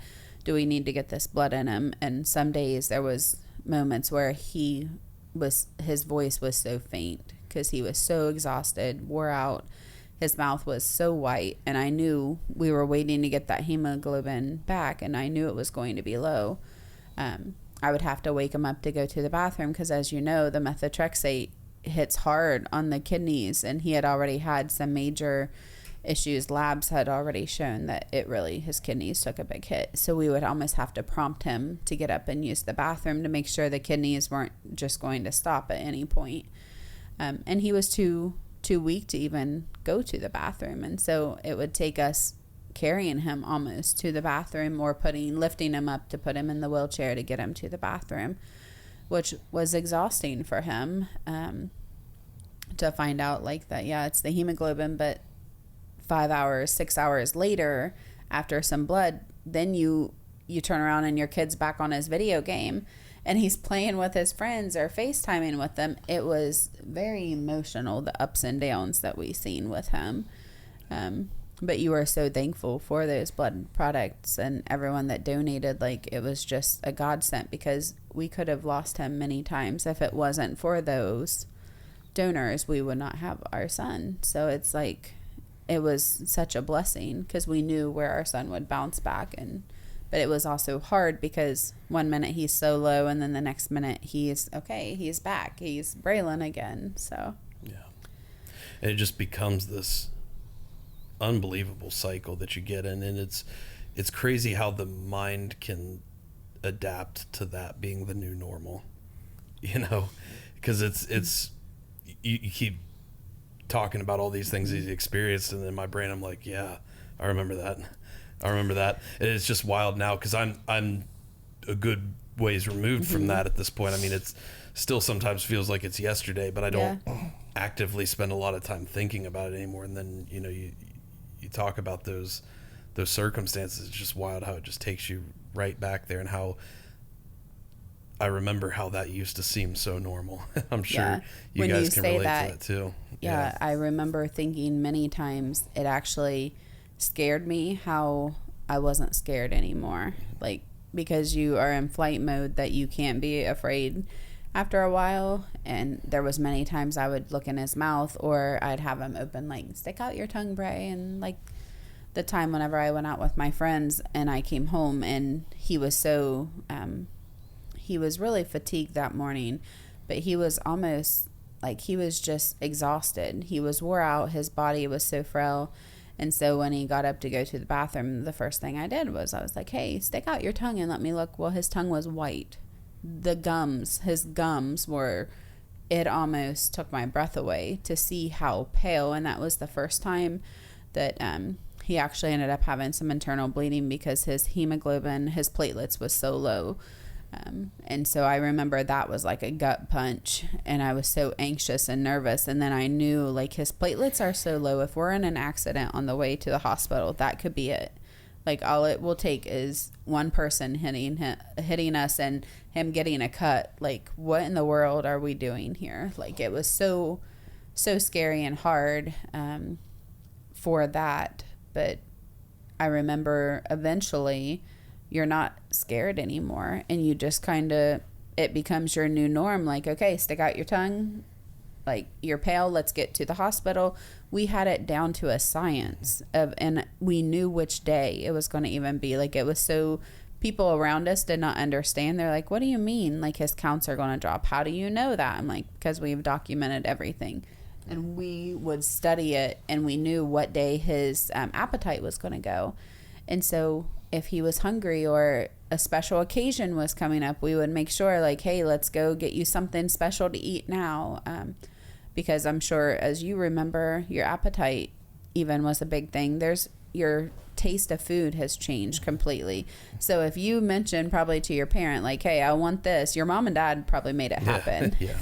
They were just thankful that you were eating at that point. Yeah, well, that's actually a big difference between Ewings and osteo that I hear a lot. So with Ewings, you get put on a ton of steroids with your, and I don't know what the steroids look like for osteo, but with Ewings, that people actually tend to gain a ridiculous amount of weight because you end up being starving all the time. And then it gets weird because you've got that mucositis so bad you can't swallow food. Yeah. And so it gets to be a weird, but I had a friend actually that had Ewing's, and with the steroids and everything, he gained 70 pounds on chemo. And see, so it's Braylyn just lost. and Bray osteo lost so people much tend weight. to lose a bunch of Yeah. weight. So it's just weird how there can even be differences within the two specific forms of pediatric. Yeah, and Bray wasn't even bone on cancer. very many steroids. Okay. Actually, now afterwards he was. Yeah. He was on the steroids a lot after. But yeah, it was a struggle. So if he mentioned that he was hungry, we were getting to it, and we knew, like, we moved up Thanksgiving because we knew he wasn't going to be able to eat. We moved Christmas up for the family. Like, I remember sitting there randomly that year for Christmas, and the kids were home. Nathan had just gotten home, and Michael was off the next day. And so I said, I think we need to do Christmas tonight. And he was like, tonight? It was the 22nd. And I got to looking, and I have the book out. We call, like, literally I called it the Bible because that's what it is pretty much. I was like, no, on Christmas his counts are going to drop. He's not going to be filling up to it. He was in the best mood that day, and we had the best Christmas. Yeah. We just kind of went with it. We had Christmas at midnight. Like, it was late at night when it finally hit me, like, if we don't do it now, and the next day everything started changing. He was so sick the next day. So he had like a half a day to enjoy the time with all of us being home. And then Christmas, Thanksgiving and Christmas, we both ended up getting blood transfusions, both of those holidays. He wasn't able to eat much. And so I'm thankful that we did keep track of that and kind of have an idea. But his body was almost like to the T. We knew exactly what was going to happen. We were thankful for that. We hated that it was happening, but we were thankful that we were able to kind of keep track of like what days, what's happening, so we could make the best out of what days we had. Yeah, and that's what you've got to do, because you develop so much more of a deep appreciation for the quote unquote good days, in that time. And a good day is just when you like have enough energy to stand up on your own. Like that's really what it becomes. And you just have to make those adaptations. And I think it's the best thing to do, honestly, because like you say, it doesn't matter. Like, Christmas doesn't have to be on Christmas, know, and it's what you make of it. Yeah. And you get so good at managing those, the whole treatment process and knowing exactly when things are going to hit, and, working to time things around certain situations. And I remember a lot of those points from my journey, like working so hard to make sure, like, my final band concert, I was feeling good. I actually was up getting blood transfusions that morning, and we like sprinted back to try to make it to the concert, and I felt awful that morning. And then 3 units of blood later, you feel amazing. You feel like a new person. Yeah. And then like graduation, and no one has a clue what you look like or even felt like that morning. Yeah, exactly. Again, you have that mask on. Yeah, but you just you try to latch on to all the good moments you can and make the absolute best of it. And in some ways, kind of like what you described with your Christmas, it's like, because you get so used to a cycle of just continuous suffering, like when you get to have those good moments, it can also it really amplify those good moments as well. And I think it gives you a lot more appreciation for some of those small things that we can all easily take for granted in life. Yeah, for sure. Yeah. So he also had like a surgical process throughout all of this, correct? Or did his surgeries come later? So it was 12 weeks into chemo in August. He started chemo in May. And so in August, he did 12 weeks of the first start of the cycles. In August, they stopped it just for a week to allow his body to kind of recover as much as it can.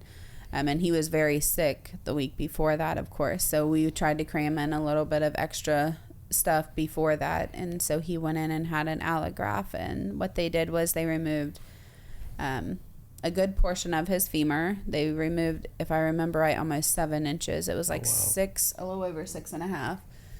Almost 7 inches of his femur. And then they took So we had the option of a total knee or that allograft. The total knee, we knew he would have several surgeries down the road, so we chose this. It was the best bet so he could keep that knee and not need an artificial joint. But they had taken the fibula from the left leg to make a graft, and then they used a donor bone. So it was the allograft of the femur. They were rebuilding it with a donor bone and with his own fibula, making a graft of it. So it was supposed to be like a 5 to 6 hour surgery. We knew it was a very big surgery, and knowing that he was on chemo, that it would take a while for healing. So he would be off chemo for about 2 to 3 weeks after that. He could not wait to be off of chemo. I, on the other hand, and Michael, we were very nervous and anxious. We were thankful that we would be home, but we also knew when chemo stops, like, the cancer could be grown. I think what helped us a little bit of relief, knowing that they were taking that bone out where the cancer was, knowing that that is out of the body, but we knew it could be anywhere else. We know the body has cancer cells throughout, so it was a little nerve-wracking as well. But so his surgery ended up being 13 and a half hours. When they went in, they found he did not have an artery in the lower leg that they were going, or in the upper leg.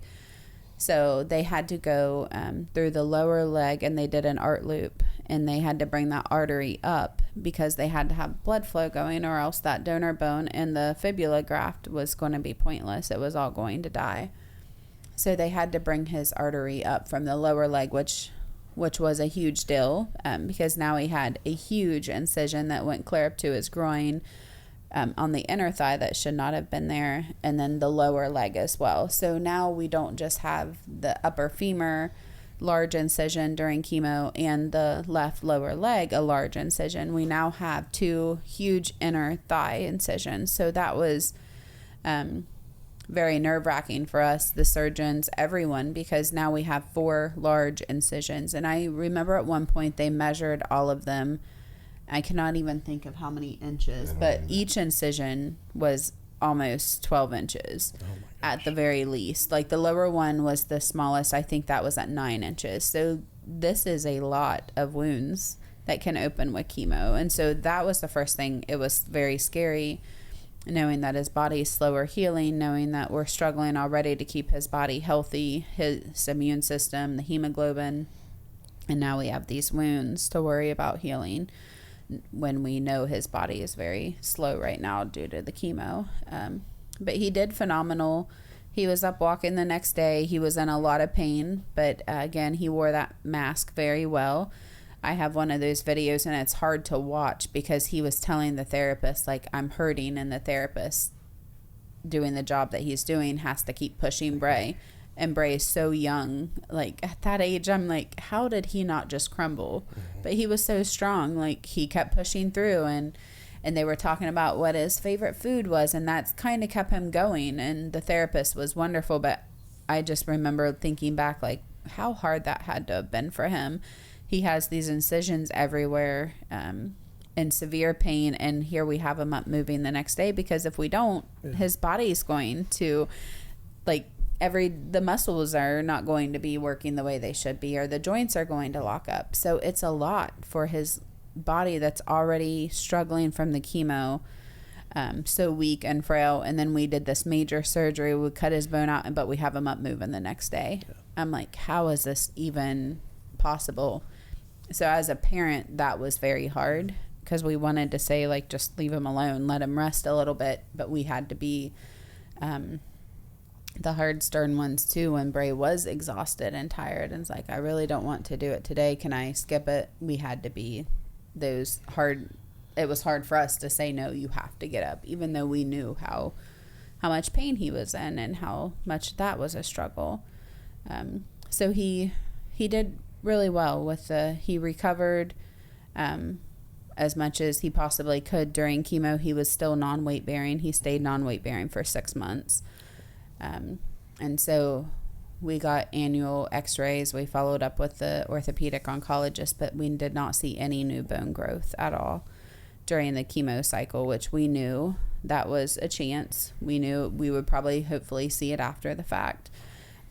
We were very fortunate. His incisions did not bust open at all. They healed beautifully. The only spot that we had an issue with was where on the lower leg where you don't have a lot of meat there. So it kind of opened, but even that, he has a little bit of a wider scar. Everyone was amazed with his incisions, but I prayed and prayed for healing. I prayed constantly for no infection because I knew that was what we were facing. And I swear, I think it's my faith that got us through. Some people think that's crazy, but that was what I leaned on, like praying and asking God to help us through this journey, because we needed all the support we could get, and keeping my faith. And with that, I think is what got us through the all of the wound changes and dressing changes that you should not be doing on your kid. It was almost an hour every night, I think. And then on top of it, having to help him get to the shower and Dad did that a lot, like, so that way he didn't feel like he had no privacy. He is a 14-year-old boy, so that was also difficult. So we tried to make it as easy as possible, but he totally relied on us too, so it was difficult.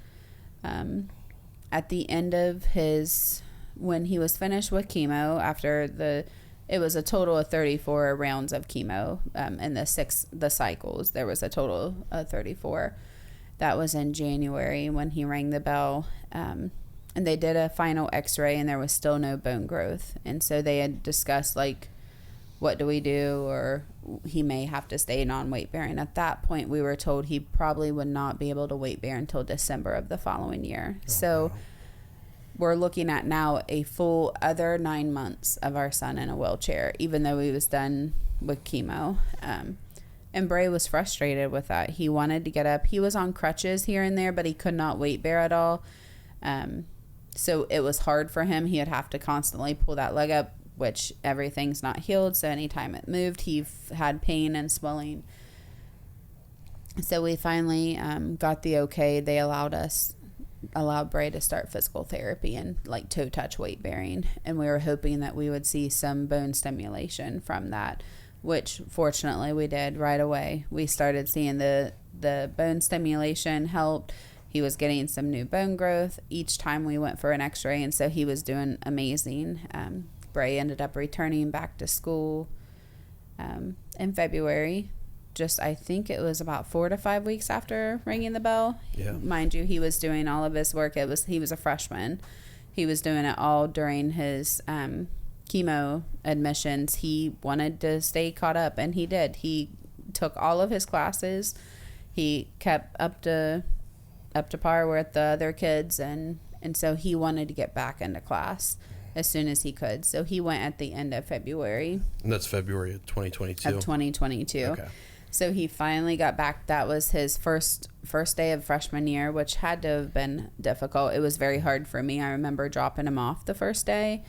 But it had to have been difficult for him because high school is a big deal. Like, he wasn't used to where all the classes were. All of his friends have now pretty much, they're almost at the end of the school year. They know the ins and outs of the school, but he's just now getting there. And so it was a big struggle for me.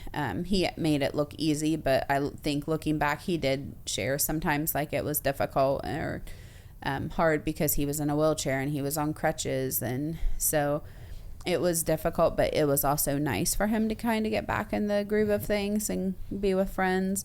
So we just slowly kept moving the weight bearing up to when they felt like he had enough bone growth that they were allowing him to go without his crutches, just as needed, by the end of, I think it was May.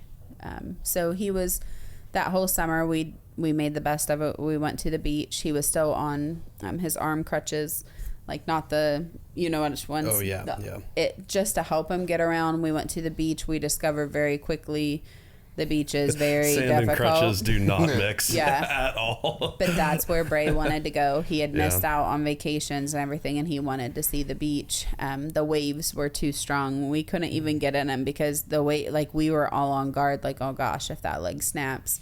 But we made the best of the vacation. We had a really good time. And he was always so happy-go-lucky with anything. He was just thankful to be out being a kid again. So we always just kind of went with it and made the best of things.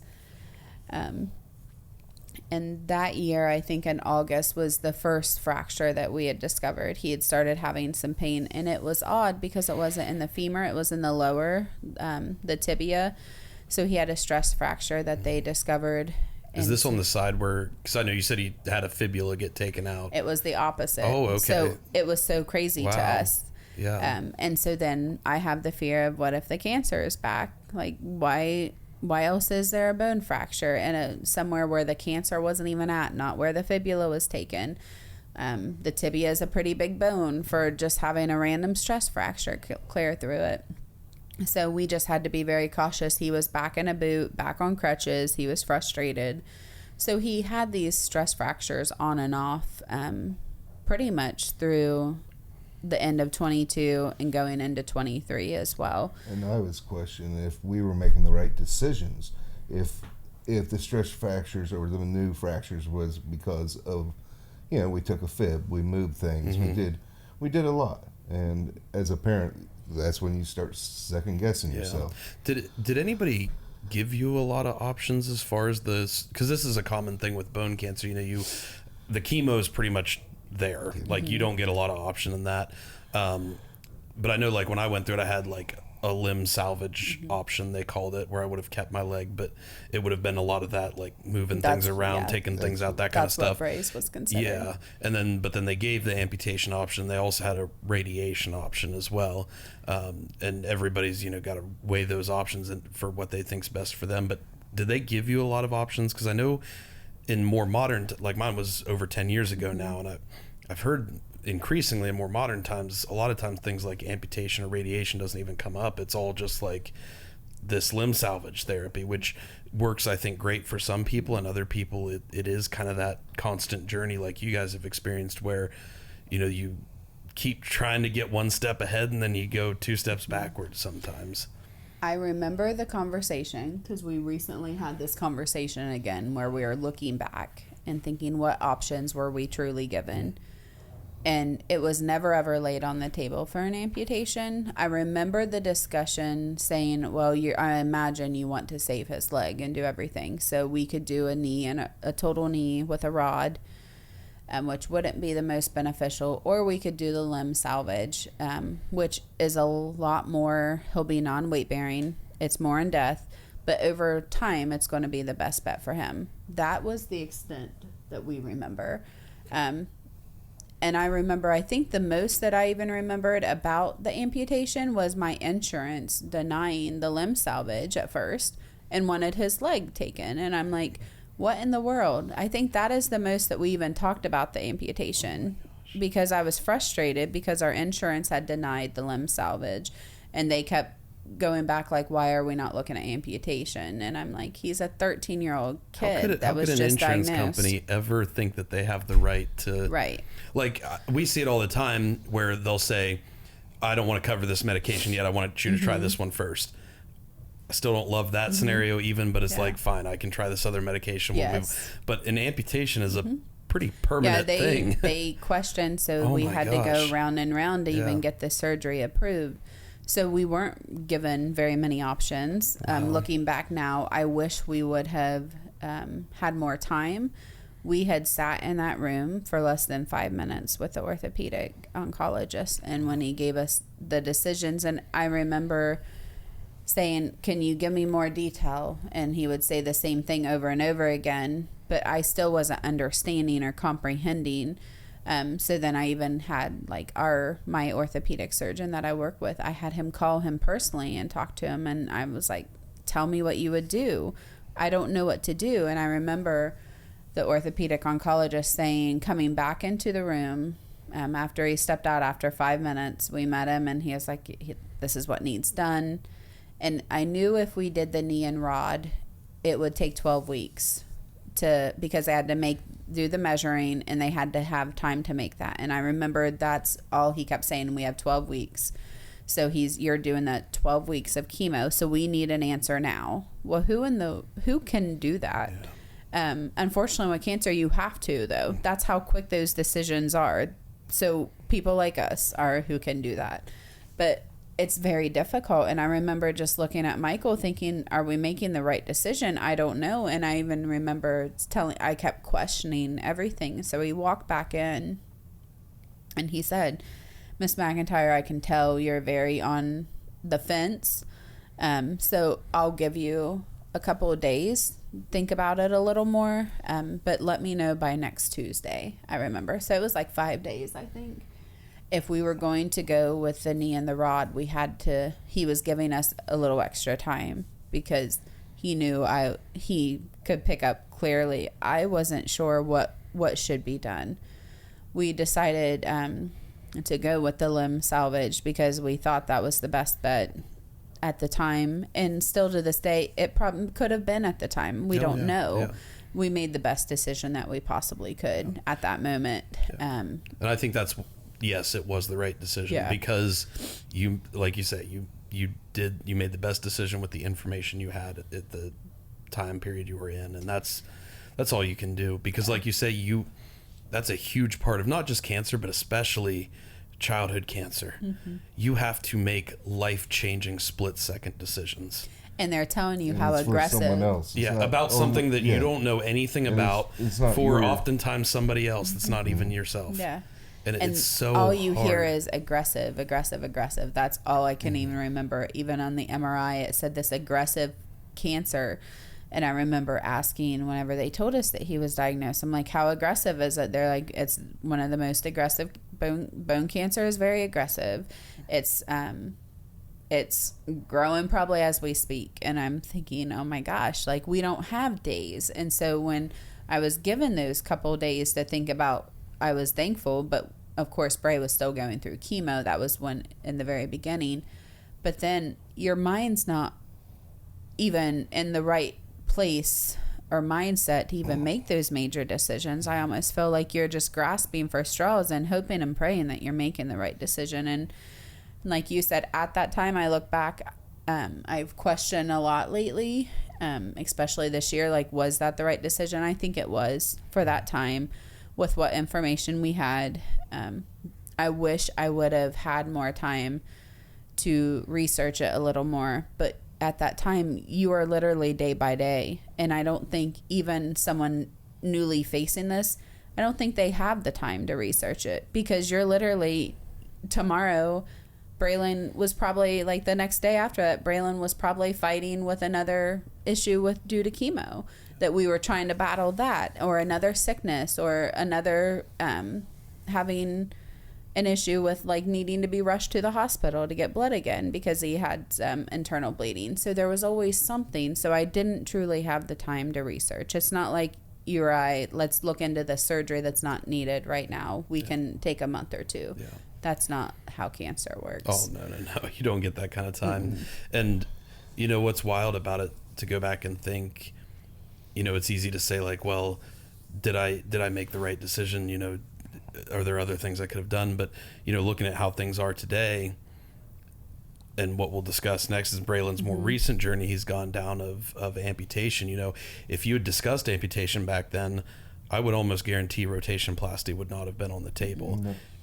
And he would have had a very high above knee amputation that would have led to probably a lot more difficulty using a prosthesis. But because, you know, you went down that journey and were able to buy him a lot more time, get him cancer free first, buy him a lot more time, and then get, you know, connected with some other people at a different health system where rotationplasty could be on the discussion table. Right. You know, now he's in a situation where he's walking on a prosthesis and has at least somewhat of a knee function that he'll be able to grow and develop over time and become so much more functional on a prosthetic than he would have been with an above knee. So it's one of those, like, it's part of the journey. Exactly. And it's meant to be. Exactly. Like, yeah, it's a longer road that he had to go through it again. But honestly, I don't know, like, you went through an amputation during chemo. Mm-hmm, I did. I cannot even imagine. Well, here's the thing, and you actually hinted to this when you talked about Braylon being so excited to be off chemo. And I tell everybody this, and I think it's always very shocking to people. Getting my leg amputated was the best part of 2013 for me. Yeah. Like the very best part. simply because I got to be off chemo for 3 weeks. Like, I didn't care. I was like, cut both legs off if you want. Like, if I get to be off chemo, I don't care. Yeah. And I remember my dad getting actually pretty frustrated with me for saying that. He's like, you don't mean that. You don't understand. You don't mean. And I I didn't think much of it at the time, but even looking back at it now, 11 years removed, I still mean that, like 100%. Like, and I say that to highlight that's how bad this chemo regimen is. That is, and you guys have seen it firsthand. Yeah. That is how brutal it is. But you're right. I went through that amputation at that time, and my site never healed correctly. Like, I don't know if you've seen me with my prosthetic off or not, but there's where, and they kind of do this. Braylon wouldn't have anything too similar to this because they kind of fused him back together. When they do an amputation and they don't do that, they kind of take some of the muscle and fold it back up under so that you've got kind of a pad to walk on. Yeah. Well, my pad, what should be my pad, just kind of flops down and hangs loose because I've got like 4 inches that never came back together because of the chemo, just never healed properly. Now, I'm very fortunate that when they first started seeing that happening, they said I might have to have a revision. And I'm very fortunate that for me, thankfully, it's not caused any problems. So, I'm hoping to keep it that way. Hopefully, yeah. But some people can have a lot of problems from that, so getting an amputation during years down the road too. We've seen some just working in the medical field. I've seen a lot, like years later. Oh, absolutely. So, it is a serious and permanent decision doing it during chemo, especially a chemo regimen like what you get for bone cancer. That can be a very dangerous road to walk down. So, I think you guys absolutely did the right thing because you, like you said, you made the decision you had with the information you had at the time, and now you can even backtrack it with the hindsight now to say, well, Braylon may not even be in as functional a position as he's able to be now if you had done something like an amputation back then. But I do think, it's always important to highlight for people that it is worth exploring all options because these decisions, these life-changing decisions, like you say, have to be made so quickly on such little information. Right. So the more I think you can explore options and look at not just like what the surgeon thinks is the ultimate goal, but who is your child and what is going to be their ultimate goal for life, and what decision will give them the best outcome in that area. You have to consider things like what it will be most effective as far as preventing cancer, what will allow them to have the life that they want to live. If they're a very active, functional kid, you have to keep that as a core piece of the discussion, or else they can end up in a spot where Braylon got to several months ago, where he's telling you that he feels like he's a burden for people. And I'm not saying that was a result of your decision at all, but because it was other extenuating circumstances. But you have to keep that, and I know you guys have always kept that as a core central part of the discussion and what you want for him, because that he's an active kid who loves to chase these things in life. And I think that is what ultimately led you guys looking down the path you've been on most recently. Right. And so I did want to take some time to discuss that, because it's something that I think people don't always understand. That I think so many people outside of this world, they think you're cancer free and the journey ends there. And it absolutely, for nobody does it end there. It will be a lifelong thing that you're constantly working through different pieces of the puzzle. And I know that you guys had a big moment, and we talked a little bit about it earlier when with some of these limb salvages, sometimes you can just have troubles with regrowing the bone, and you can have fractures and challenges and difficulties navigating down that path. And I know it hit that point where he had that severe fracture in his femur, and then you guys are faced with an entirely different scenario. Right. So I was hoping we could chat about that a little bit, because it highlights how this can be a continual journey, a continual battle that you're kind of always navigating different pieces of.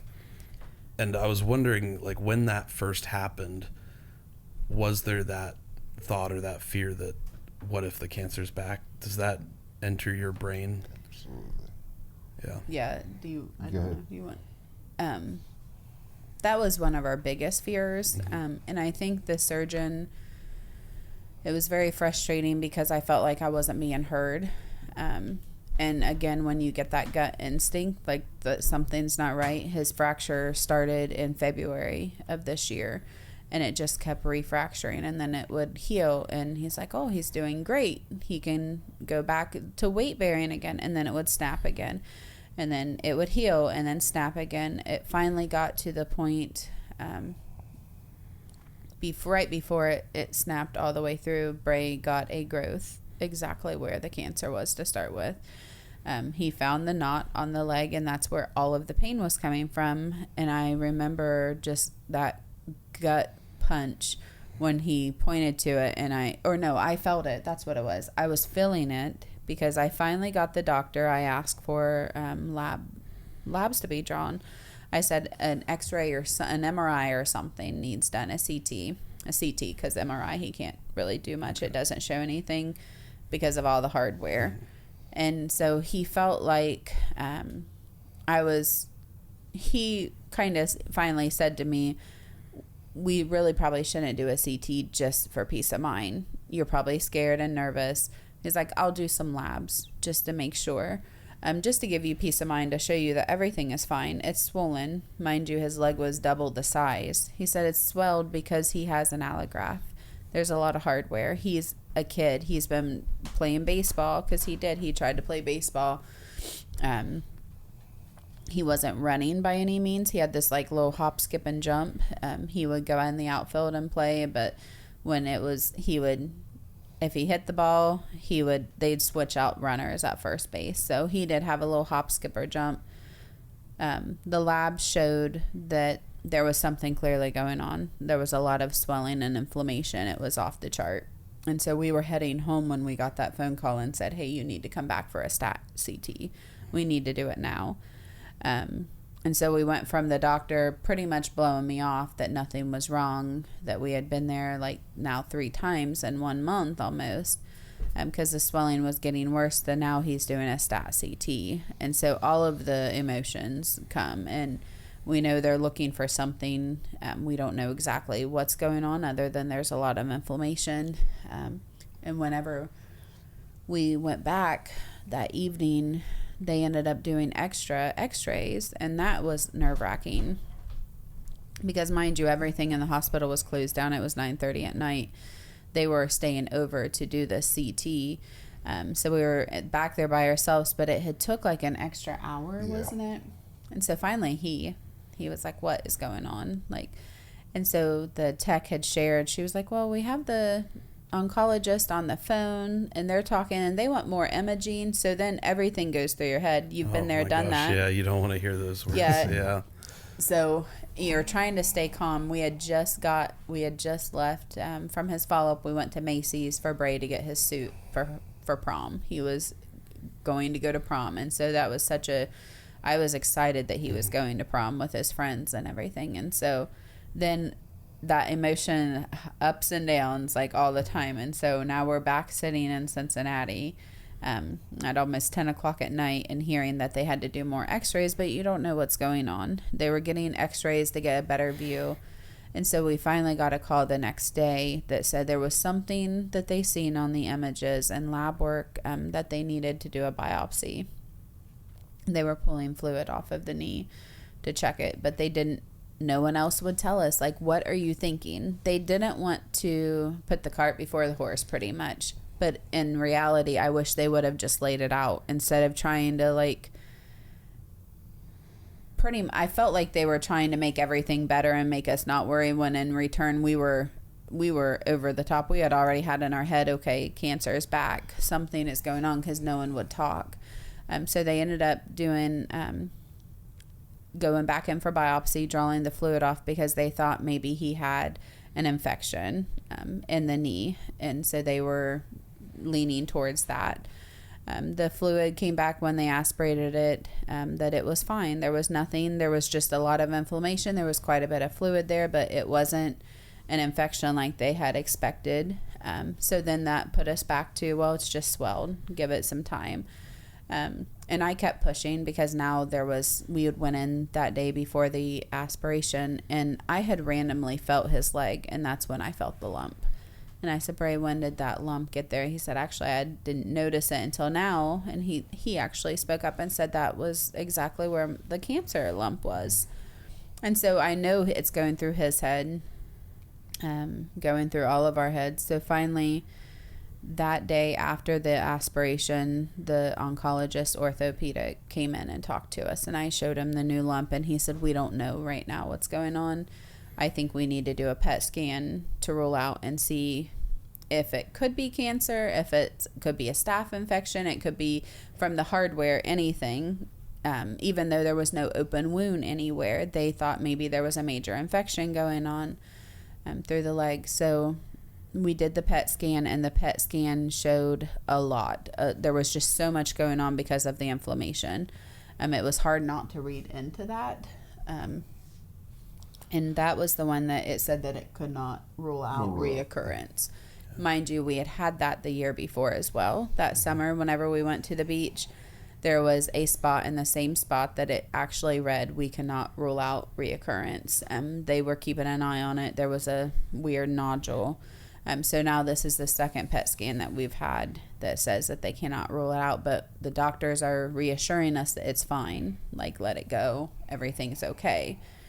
Which is hard to do whenever you read that.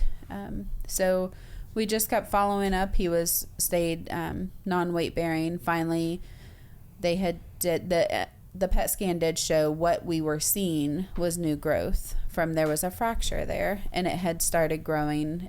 He had a lot of bone stimulation, so it was growing this new bone on the side. That's what that lump was from. So we finally felt good. Felt like we could move forward. That was at the very end of April, beginning of March, and Bray went off of crutches. He told him to move forward, get back to normal life, and he was doing like weightlifting with baseball. Mind you, the coaches, he does not do everything that they do. He has his regimen that he does. Nothing major and causing stress to that leg at all. We're very cautious with that. But that's when he had came home with the leg swelled. And then, of course, the x-ray showed that it had snapped all the way through. So, yeah, at one point we thought the cancer was back. The doctors weren't even sure. We had the oncologist even pulled in the middle of it that he was leaning towards the cancer was back. So it was a lot. Very emotional, ups and downs. And then when we found that it had snapped all the way through, that's when we were given the option. We were told that after meeting with the orthopedic oncologist again, he said it will just take time. We have to give that donor bone time to heal. It may never heal, but he would need to be non-weight bearing for 6 months. Oh, man. Bray was 17, just turned 17. He was not okay with being non-weight bearing. We left there very frustrated. He was very frustrated, and immediately the next day, that's when I decided, I think we need a second opinion. Yeah, and I think second opinions, I always urge people, they can be huge, they can be crucial. And again, like we were talking about earlier, with having this nature of making split-second life-changing decisions all the time throughout a cancer journey, I think always the more information you get, the more perspective, the more input. I think that always helps at least shed as much light on the situation as possible. So it's interesting for me to think back because I remember a lot. I remember seeing your posts in March and April of being concerned that there could be cancer coming back. And then I remember ultimately seeing the post where it hadn't come back, that there was bone growth, and just what a sigh of relief that was. But then it immediately turns around that there's this point of, 6 months non-weight bearing, and Braylon's already been through so much, and it had kind of gotten to where it seemed like you guys felt like you were going through a bit of a cycle where things would grow things would heal up and regrow, and then you get back to weight bearing, and then things would break again. Yes. And I've known a few different people who've been in similar situations to Braylon where, they have this same kind of struggle with limb salvage. And then ultimately, I think everybody reaches a point where they say, I don't know if this is what I want to keep doing. And I know that that's where you guys had started to get to. So what did that road of going down to look for a second opinion? What did that look like, and what did it lead to for Braylyn? So I think the second opinion, where I'd shared earlier of how Bray was feeling, we knew those emotions that we weren't aware of before. We had seen that again whenever we left that appointment and said 6 months non-weight bearing. He was not okay with that. And he even said himself, he was like, why did we even do this then? And he was also told then, you'll probably never ever run again. You'll never be able to play baseball. And he was like, why would I do that? That's what I love to do. He couldn't hike. We're outdoors people. Like, Bray is so active. So when we left that appointment that day, we knew we were frustrated as parents, but Bray was even more frustrated. And just, he was getting angry again at that point. Like, why did I go through all of this if I can't live life? And he was not okay with the 6 months not walking. He had plans to go to college, and that was the first question. He was like, how am I supposed to do college this year instead of doing his senior year at the school? And so we knew he was thinking ahead of his future. So the next day I started doing research, and I knew that we wanted to go to OSU. I talked to one of my orthopedic surgeons, and he didn't give me any name at all, but he said I would call OSU. I think they have some great orthopedic oncologists. There was no name given. I went to the computer and I'm searching, doing some major researching that I wasn't able to do to start with, because when you are faced with that cancer, you're literally up against the clock. So I did some major researching, and I came across Dr. Mayerson. I don't know what it was about when I read reviews on him, and I read what he has listed on his page, just sharing about why he became an orthopedic oncologist, like how he loves helping others and he wants to see that patient walk again and get back to living life. Like, there was something that just told me to reach out to his office, and I did. I had called their office that morning, maybe 9:30, 10 o'clock. I stepped away from work to call, and I was desperate. I left a voicemail, and I don't know if it was my desperation that poor lady probably thought this poor mom. But I pretty much asked them to please call. Like, my son's allograft has failed. I know it's failed. Mind you, we weren't told that it was a fail yet. But I just told them I needed a second opinion. We felt like we were going backwards instead of forwards, and I was desperate for a second opinion for my son. I wanted to make sure we were making the right decisions. She called me before even noon that day and actually offered us an appointment that afternoon.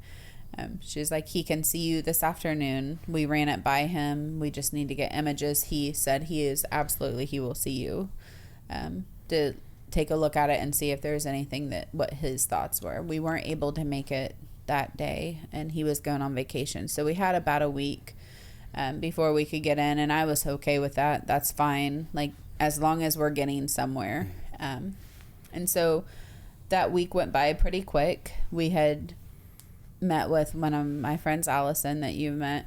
She had reached out to me, and me and her were talking anyways about everything, and she had mentioned about an amputation, and she's like, I know it's a hard decision or a hard conversation to even have, but have you thought about that? And she knows that it was never brought up to start with. And I said, honestly, I really haven't. I thought we would do a knee and a rod, but something's got to go. Like, the allograft is not working, and I know something in my heart is just telling me it's never going to heal.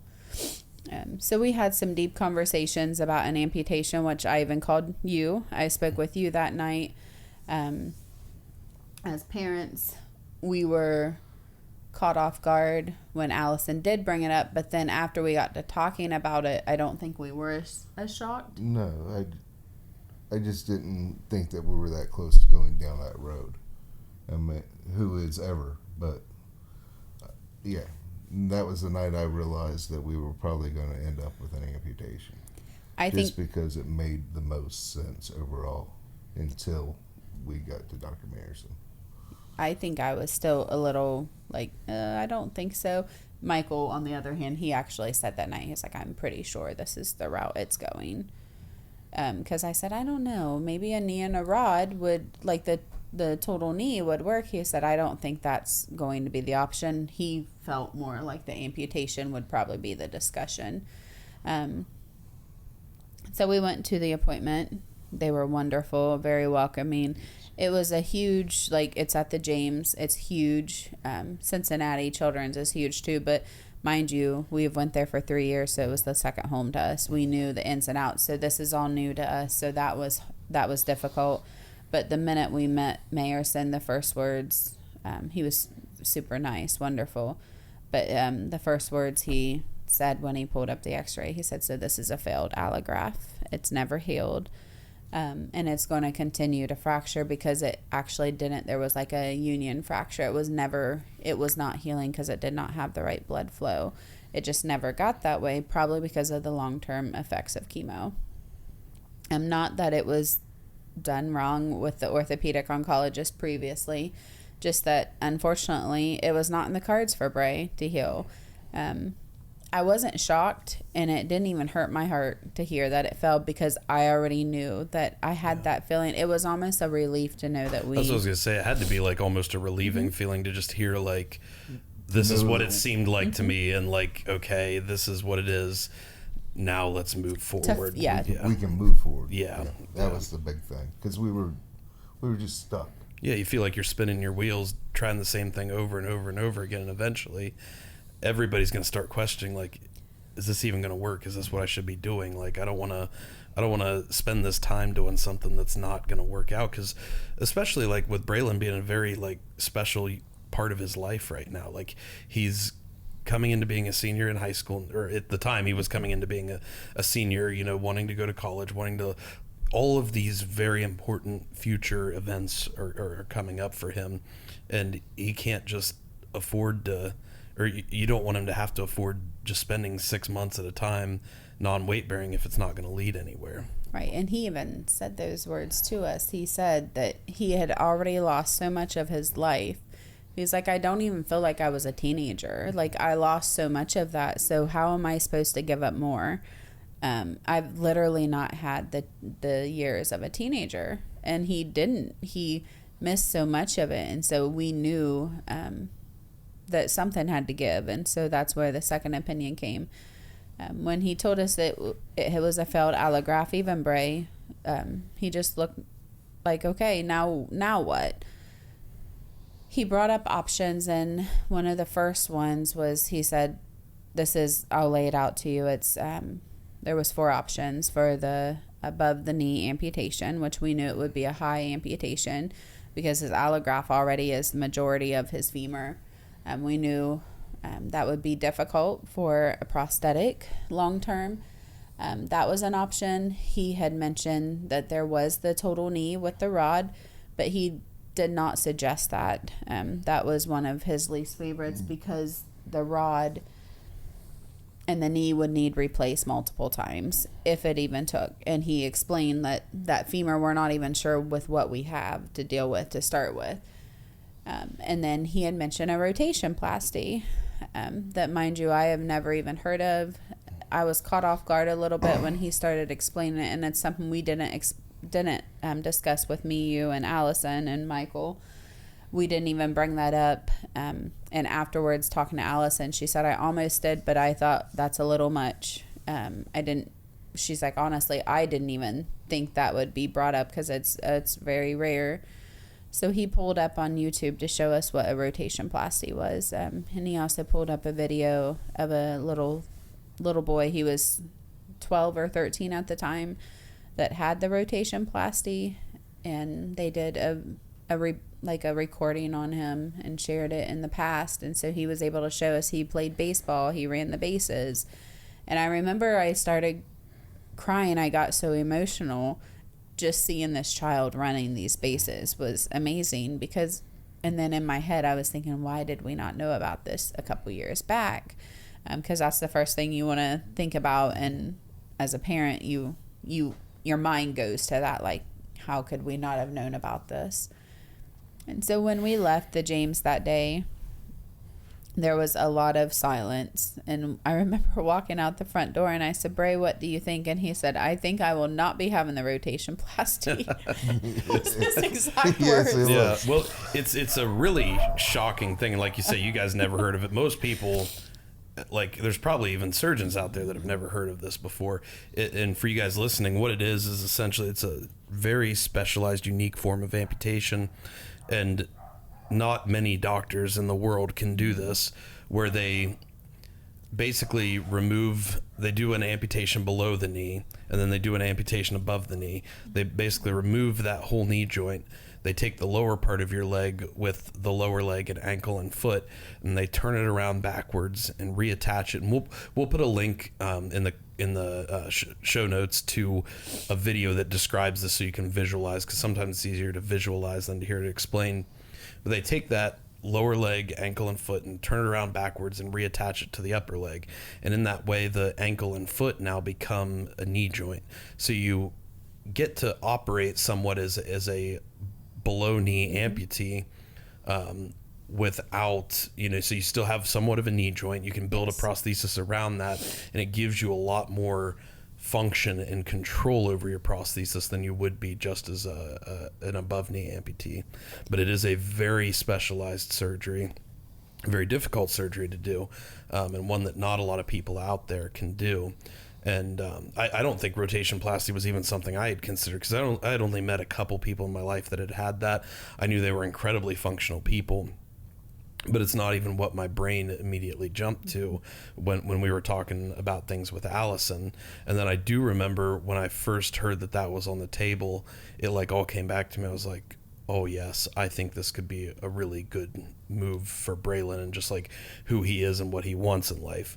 And obviously I never wanted to pressure you guys into that, Right. but I just remember it hitting me. I'm like, oh, this could be the thing. This could be like what he needs.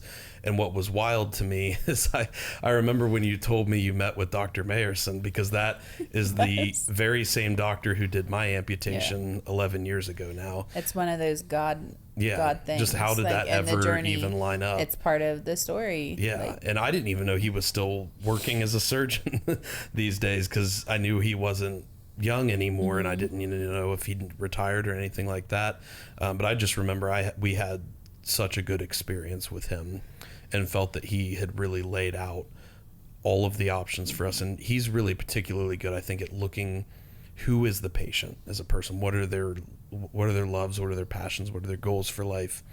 And what do I think will fit into that as best as possible?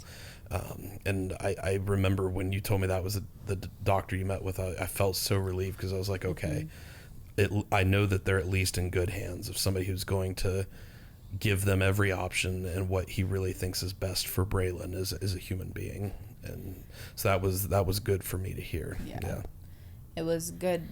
Just the moment we walked in, that was one of the things I just remembered too. He asked what we did together as a family, like what was Bray's passion in life, and what things did he enjoy, and then he laid out the options, and he weighed heavily on the rotation, and then it was the amputation, and then the knee was the last. So that was a 2-hour quiet car ride home that day. Bray was adamant for the knee and the rod, and so Michael and I discussed, and we told Bray that he was 17. With his initial surgery, we didn't even discuss it really. We just said, hey, I think we're going to do the limb salvage. Is that okay with you? He's like, sure, whatever. He was now 17. That's a big age difference. And Bray's not a typical 17-year-old.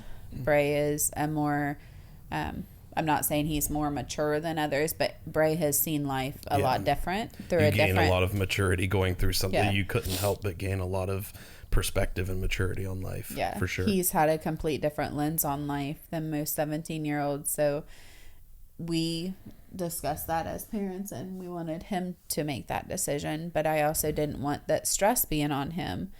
So how we pretty much told him was, whatever, we want to guide you. It's your final say. If whatever, it's your body. You have to live with this forever. we're going to guide you on it. And we want to make sure that you're doing the research on it, because as parents, that's our job. It would be poor of me to say, sure, let's just go with the knee and the rod, just because the rotation plasty is odd and weird, or something that you didn't think looked normal at that moment. And that's how I kind of explained. I said, I need you to do some research. We'll do some research together, and then we'll sit down and have a family meeting in a couple of days. And so that's what we did. It was maybe 4 days had went by. That Friday we were sitting down to have a family meeting, and he sits down at the table. He's like, he's a little annoyed to start with that we're even sitting there. He's been annoyed all week long anytime I bring up anything. He's frustrated, and so the minute we sat down, he said, I want to have the total knee with the rod. It's less recovery. And I said, well, what are the pros and cons of the other? He's like, I didn't look at the rotation plasty. I already told you I don't want that. And he said, I would rather have an amputation. I'll do that if I can't do the knee and rod. And so I kind of pushed a little more, and I said, let me send you some more information, and I'll send you some videos that I even found on TikTok, because I was trying to find something that teenagers gravitate to, that he would pull his interest, instead of just medical information. So I found there was the girl on TikTok that I followed, and she had actually messaged me a couple times, and she had a rotation plasty due to osteosarcoma. And so I sent Bray some of her videos, and I said, she's hilarious. She's such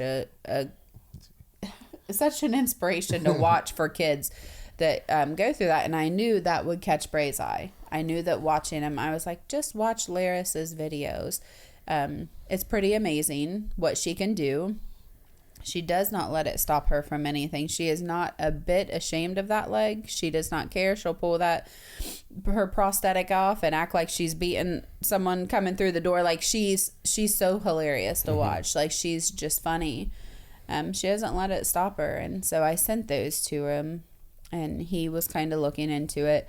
And out of nowhere on Sunday morning, or on Saturday, we had talked about it a little bit. He still wasn't too into it, but Sunday morning, out of nowhere, we were outside hanging out. It was just a beautiful day, and I walked in, and I had asked him, like, hey, have you thought about it more? On Monday, we need to sit down and talk. And so he started asking. It was odd. Michael was still out mowing the grass, and he said, I'd like you to call Mayerson and find out how soon he can do the surgery. And I said, well, what surgery are we talking? And he said, the rotation plasty. I want to know how quick they can do it, and can he get me in and back out so I can start Ohio University in time, because that's my goal. And I said, well, is that why you said no to the rotation plasty to start with? He said, it's weird, and I didn't want to look different, because I'm sure everyone it's going to be odd, but I also want to start school.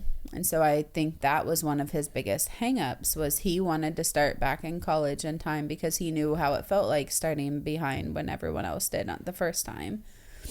And so we had called Monday, and I remember asking Bray. You've worked some miracles. Yes.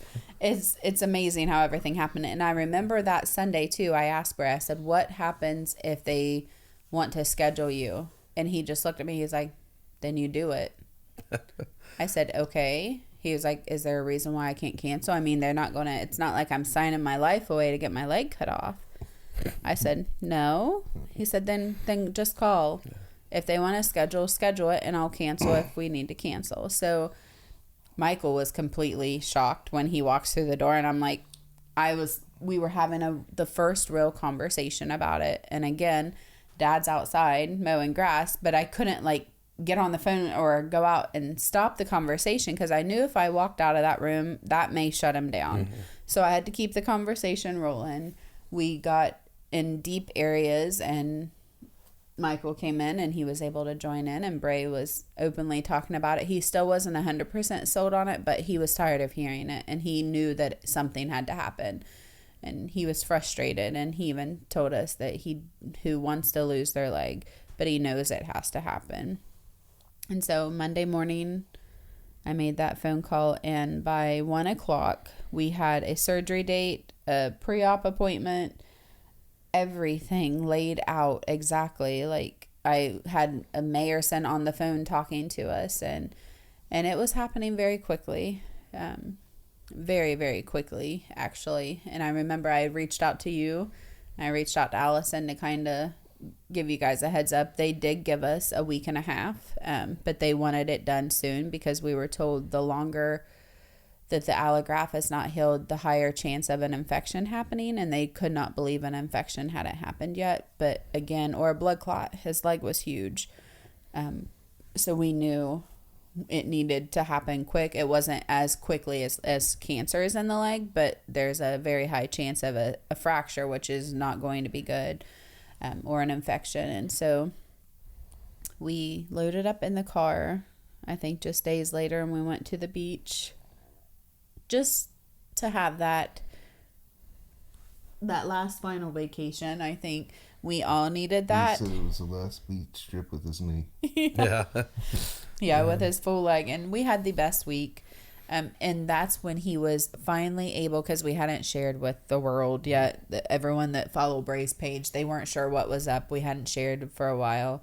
But that's when Braylon finally said, go ahead and share, because I don't want people seeing me afterwards and wondering what happened, or me having to explain. And this is a big different surgery that most people have not seen. So he wanted me to share the information. So we did that while we were at the beach. And I feel like him making that decision, his life started changing for the good from that point on. It was almost like a relief to him that he knew, like, okay, there is a light at the end of the tunnel, and I'll be able to get back to my normal self again. Yeah, that's exactly what I was thinking as you're describing this. It's like throughout the course of that limb salvage, it just seemed like he was constantly in this cycle of, is this ever going to work? And then once you make that decision to do the rotation plasty, then it's like he's got this hope again. Right. And I remember even seeing a profound change in him after that decision was made, and what's wild is for a lot of that, he was in the hardest part of it, which is the recovery time after surgery, waiting to get your prosthesis. Yeah. And yet he still seemed to have so much more like brightness and energy and just happiness to him. And I think it just highlights how powerful hope can be. When you at least have that hope, you've got that light at the end of the tunnel of like, I'm going to get to this point someday. Right. That can be so huge and so crucial for someone. And now he's right on the edge of that moment where he's getting that prosthesis. He's got homecoming next weekend. He's going to be able to wear it to homecoming. They're going to get things finalized. He'll have some PT and rehab to go through. But otherwise, things seem to be perfectly on schedule. He's thriving. And I'm still planning on heading to that first baseball game next spring. Yes, we cannot wait. And I think meeting you and Lauren and seeing your little one, and like, you went through this and you had a prosthetic, you lost your leg as well, but then he sees that you overcame it, and you overcame everything that you went through. You're married now, you have a family. I think that was a big eye-opener to him. And then he also met Connor, which is another rotation plasty patient of Dr. Mayerson, and he's become like family to us. Connor and his fiance, they're now married, and so that was a huge help also for Connor, kind of in growth of helping Braylon. But Bray, I remember the first day that Connor walked in and Bray was watching that prosthetic, like watch it, everything about it, and then Connor took that prosthetic off to show him the leg, and Bray did not take his eyes off of it. I knew then that Bray was going to be okay with it. And Connor has since got married, and now they're expecting a baby. And so I think Bray looks at you guys like, okay, these two men had cancer as well. Connor had osteo, you had Ewing's. But you have overcome big things, and you both have lost a limb. You have your prosthetic now, but you have people in your life that have accepted you for you. You have a baby. Connor has one on the way, because that's also a thing he always wondered. He was like, I'll probably never be able to have kids. He's discussed that openly with Dr. Turpin before without even us asking. So we knew for years that's always weighed on him. And he did say that would be a bummer. He was like, I probably won't be able to have kids, and I really want to be a dad one day. So seeing that you guys overcame probably some big fears that he has always had. And when he expressed like that he didn't want to be a burden to someone, but now he sees Lauren and Lindsay both, like, they were accepting of you guys and you guys have a perfect life. Like, I think that's helped. He is truly thriving since when I was worried it was going to be the opposite. I was worried we were going to go even deeper, and it's not. It's amazing to see. He is extremely strong and determined, and literally nothing is holding him back. And he's not ashamed at all at that leg. He does not care. And that was one of the coolest pieces for me to see, because that's always not like a fear, but that can always be a part that some people struggle with, with any amputation, and let alone the rotation plasty is definitely, when you see it visually, it's even more striking than an amputation. And so I wondered if he would ever struggle with some of that, but it seemed like from very early on, he's been very okay with it, very accepting. And I'm just so excited for you guys now, because you're right at the edge of what is going to be some of the coolest parts of your life. We're right on that cusp.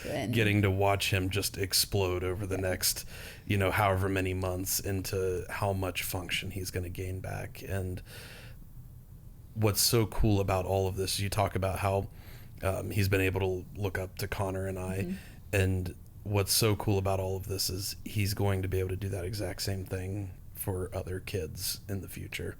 And he probably doesn't even know that yet, but it's going to happen just by the nature of it. And it's obviously, you never want anybody to ever have to go through anything like this, but to see them have to go through that journey and then find that light at the end of the tunnel, find that solution. And what's wild is that ever since you went down that second opinion route, it just seems like everything has just lined up and clicked so perfectly. Like, it has. It's been phenomenal. I still tell people about his initial recovery from the surgery. Like, I saw him 2 or 3 days after, and it was the best, most healed amputation site I've ever seen in my life. Like, it's still amazing. I do not understand it. Like, it just everyone's looked, amazed. Yeah, and so even down to things like that are just so profound, and it just seems like this was, in a way, it was meant to be the path for him, and it's just part of the journey. Like we said, I could not imagine him going through this during chemo.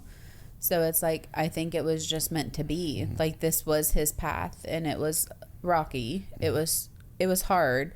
There was ups and downs through it all, but to see what he's came out at the end, it's pretty amazing. Absolutely. Yeah. And he is, and you guys are a testament of just what true strength can look like in the face of this battle. And like you say, it's not always a straight path. It's going to be up and down, left and right, and there's going to be, questions and concerns and confusion and hesitation of, like, am I making that right decision? But I think, as we've brought up so many times now, you guys always had his best interest at heart, and you did the best you could with the information you had and the time frame you had to make decisions. And I think now we're at a point where hopefully you guys can look back and say, like, this was the right path. And it's just so, it's one of the best parts of my life when I get to see kids like Braylyn have that kind of light switch moment where all of a sudden they see that hope, and they see that, oh, I can go on and live life and chase my dreams and live out my passions. And at the end of the day, that's why we do every single thing we do here, is for kids just like him, because we know what it was like for us to go through the things we've gone through, and to come out the other side and see how much strength you do gain from that. And we want to be able to, we want to be able to show these kids, help them see that strength in themselves. And I think Braylon's just now starting to see that. And as he gets more functional in this prosthesis, and as he comes back into playing baseball like he's not been able to play baseball in years, like, that is going to be... And he'll be on the field this year. Yeah, we cannot wait. Yeah, it's oh my gosh, bone growth is all we need. Yes. Yeah. That's what we're working on. So that's what we're waiting on. And we got light at the end of the tunnel, and there's hope for the future.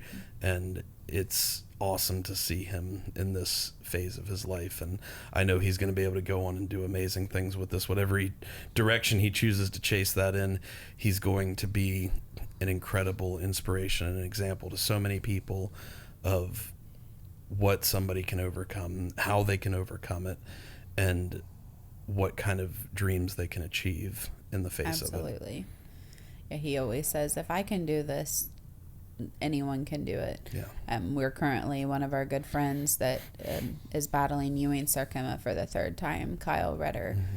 He has relapsed again, and he just had an above the knee amputation, and so that's what he was asking the other day, how Kyle is doing. He had that on Friday, and he was like, well, I know he'll do fine. I know it doesn't feel like it now, but if I could do this, Kyle can too. And I remember texting just yesterday, I think, that Bray said that, and it just makes me, it gives me cold chills, because he's such an inspiration. But I think he's finally starting to realize, like, a lot of people do look up to him, and he is a help, so he is more apt to share a little more. Where before, if you even ask him, like, do you want to talk about something, or do you mind if I post this, he's more apprehensive. He wasn't real sure, and now he's like, sure, I don't, if it's going to help someone, absolutely. And so I think one day he's going to surprise himself and us, and he'll definitely, he has a story to tell. Yeah, and I think he's starting to, what's cool is I think he's starting to see his own potential. And we always say on the show, your potential is your responsibility. Because once you start to see your own potential, that potential in yourself, you see it in everyone around you. Yes. And you see how much they're capable of. And it makes you want to work harder towards achieving that highest potential you have, because you know what it will do for other people and what it will show them about themselves. Absolutely. And it's such a cool position to be in when you start seeing that journey and that process and that potential you have is like a responsibility that you have. It changes your whole approach to everything, and it makes this whole journey so much more gratifying. Absolutely. Yeah. It's amazing, and we're honored as his parents to be alongside of his journey. Like, so that's why I tell him all the time, like, this isn't our journey to tell. Like, our family, we've all, when someone's battling cancer, it's the whole family that's affected, but it's definitely Bray's journey, and we are honored and so proud of him. Yeah. Well, we're going to have you guys back for a part 2. We've already discussed this because there's so much more to unpack here, and we haven't even started going into the side of all of the community awareness and advocacy and fundraising you guys have done, which has been life-changing for so many other people. And we'll bring you back for a whole other episode to highlight that, because it's so important to show that in the face of some of these hardest battles people can go through, how much purpose and meaning you can create from that, and how much good you can do from that. And while it will never make it worth it, while it will never make it okay, it will at least empower you to be able to make that situation better for other people. And at the end of the day, like we talked about at the beginning, that's how you can, that's, I think, really the only and best way you can reconcile having to go through some of these things. Absolutely. So definitely want to cover that. I can't thank you guys enough for coming on to share this story. Yeah, this is an episode we've been very excited about for a long time, and I already know it's going to help so many people to hear this story, and I cannot wait for all of the things coming up for you guys and for Braylyn. It's going to be so cool, and it's just going to be an awesome chapter of his life to witness. So can't wait to have you guys back on to tell you about all the amazing things he's going to do over the next several months. But guys, thank you for listening. Thank you for catching this episode. As always, the number one thing we ask is if this episode inspired you or meant something to you, or you learned something from it in some way, which we know you did because there were so many powerful lessons unpacked here, please share it with someone you know who you think it would help, because at the end of the day, that is how we live out our mission and our vision of being able to help people face the impossible challenges in their life and work to overcome them. And as always, you guys know we're doing all sorts of fundraising and advocacy and awareness events. We've got our marathon coming up in a couple weeks here. If you guys know anybody interested in joining our team or being a part of this movement, you can reach out to us on social media at impossible.performance on Instagram and TikTok. And we are at Impossible Performance on YouTube. Most of our main long-form content is there. You can learn a lot more about what we're doing to try to spread this message as far as possible in those channels. And I wanted to give you guys a chance because I know you have a pretty active Facebook page. If people want to find you or reach out to you or ask you questions or learn more about your and Braylyn's journey, where would be the best place for them to do that? So we have a Facebook where we've started sharing from the very get-go of Bray's diagnosis on up. And it's BraylynStrong. You can find it. It's all uppercase. It's BRAYLYN strong, STRONG. Everything. It's super easy to pull up. There's not very many Braylyn spelled like that. He's loving the spelling I gave him. He always tells me everyone knows him from it. So it's easy to find. But yeah, we share everything on there. Along with his entire journey, and then also the events that we do as well for the community. Awesome. Which I cannot wait to talk more about that next time, because it's been really cool to see your 5K grow the last couple of years. And it's cool. We'll have to share how I even met you then, because that kind of ties into it, and what an inspiration you've been to us as parents even. No, it's been an honor for me to just be a small part of your guys' journey, because like I said, that's really my whole goal in life now, is I know everything I went through and what it was like to go through that. So if I can ever make that any amount easier for anybody else, or help them in any way on that journey, that gives me so much gratification for life. So appreciate you guys letting me be a small part of that journey and what you're doing now. And guys, we talked about several major lessons in this episode, and so many good key points to take away.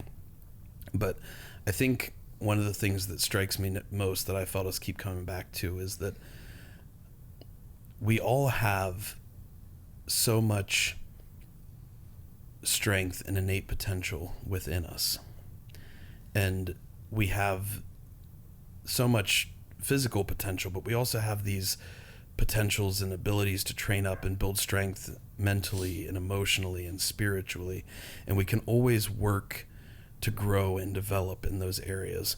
And so much of the time we have to learn to trust more in ourselves and in those around us and in our own intuition, because life is going to be full of these moments where you have to make very quick decisions about very important things. And sometimes that's cancer and other times it's not. But when we can get ourselves to a position where we can learn to trust ourselves and trust our loved ones and our partners and our friends and family around us, and make the best decision we have with the information that we have available to us in the time frame that's available, then we'll always be making the best decision for everyone involved.